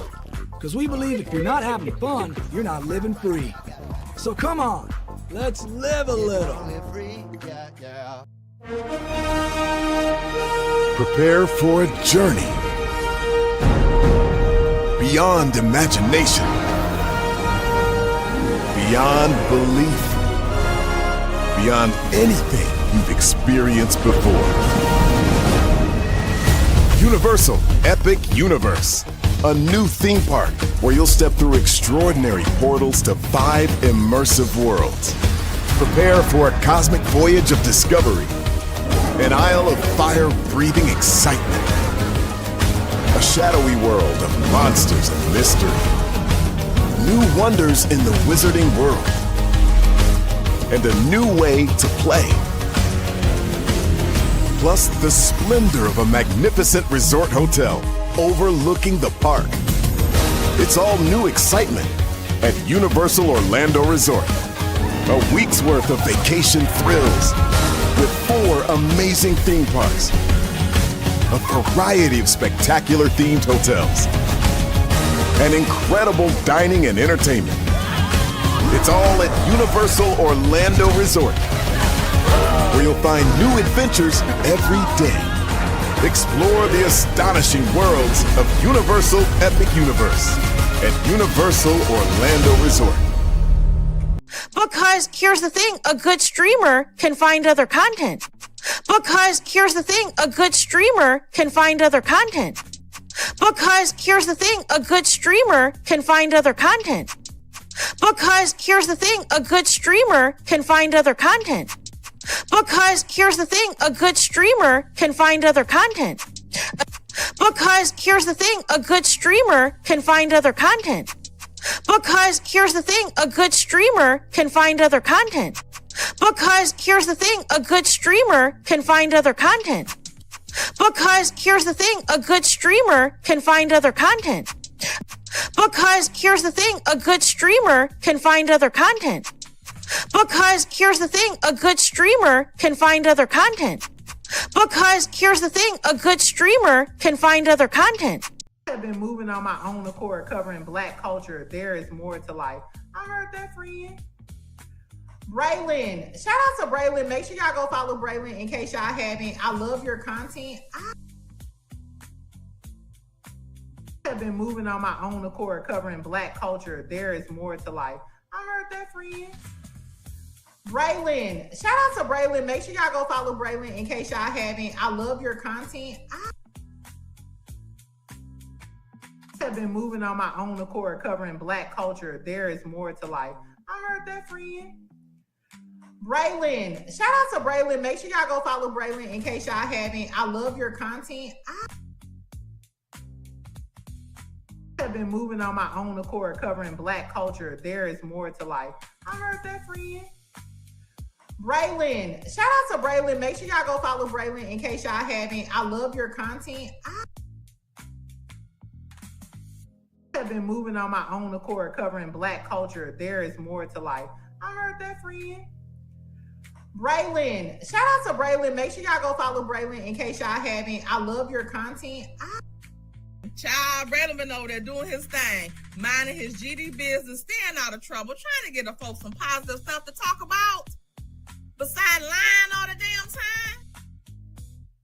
Child, Braylon been over there doing his thing, minding his GD business, staying out of trouble, trying to get the folks some positive stuff to talk about. Besides lying all the damn time. Child, Braylon been over there doing his thing, minding his GD business, staying out of trouble, trying to get the folks some positive stuff to talk about. Besides lying all the damn time. Child, Braylon been over there doing his thing, minding his GD business, staying out of trouble, trying to get the folks some positive stuff to talk about. Besides lying all the damn time. Child, Braylon been over there doing his thing, minding his GD business, staying out of trouble, trying to get the folks some positive stuff to talk about. Besides lying all the damn time. Child, Braylon been over there doing his thing, minding his GD business, staying out of trouble, trying to get the folks some positive stuff to talk about. Besides lying all the damn time. Child, Braylon been over there doing his thing, minding his GD business, staying out of trouble, trying to get the folks some positive stuff to talk about. Besides lying all the damn time. Child, Braylon been over there doing his thing, minding his GD business, staying out of trouble, trying to get the folks some positive stuff to talk about.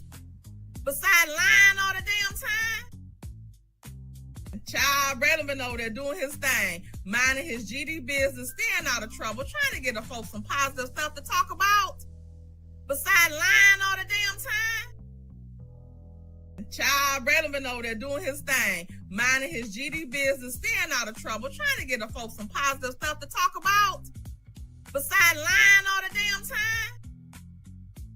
Child, Braylon been over there doing his thing, minding his GD business, staying out of trouble, trying to get the folks some positive stuff to talk about. Besides lying all the damn time.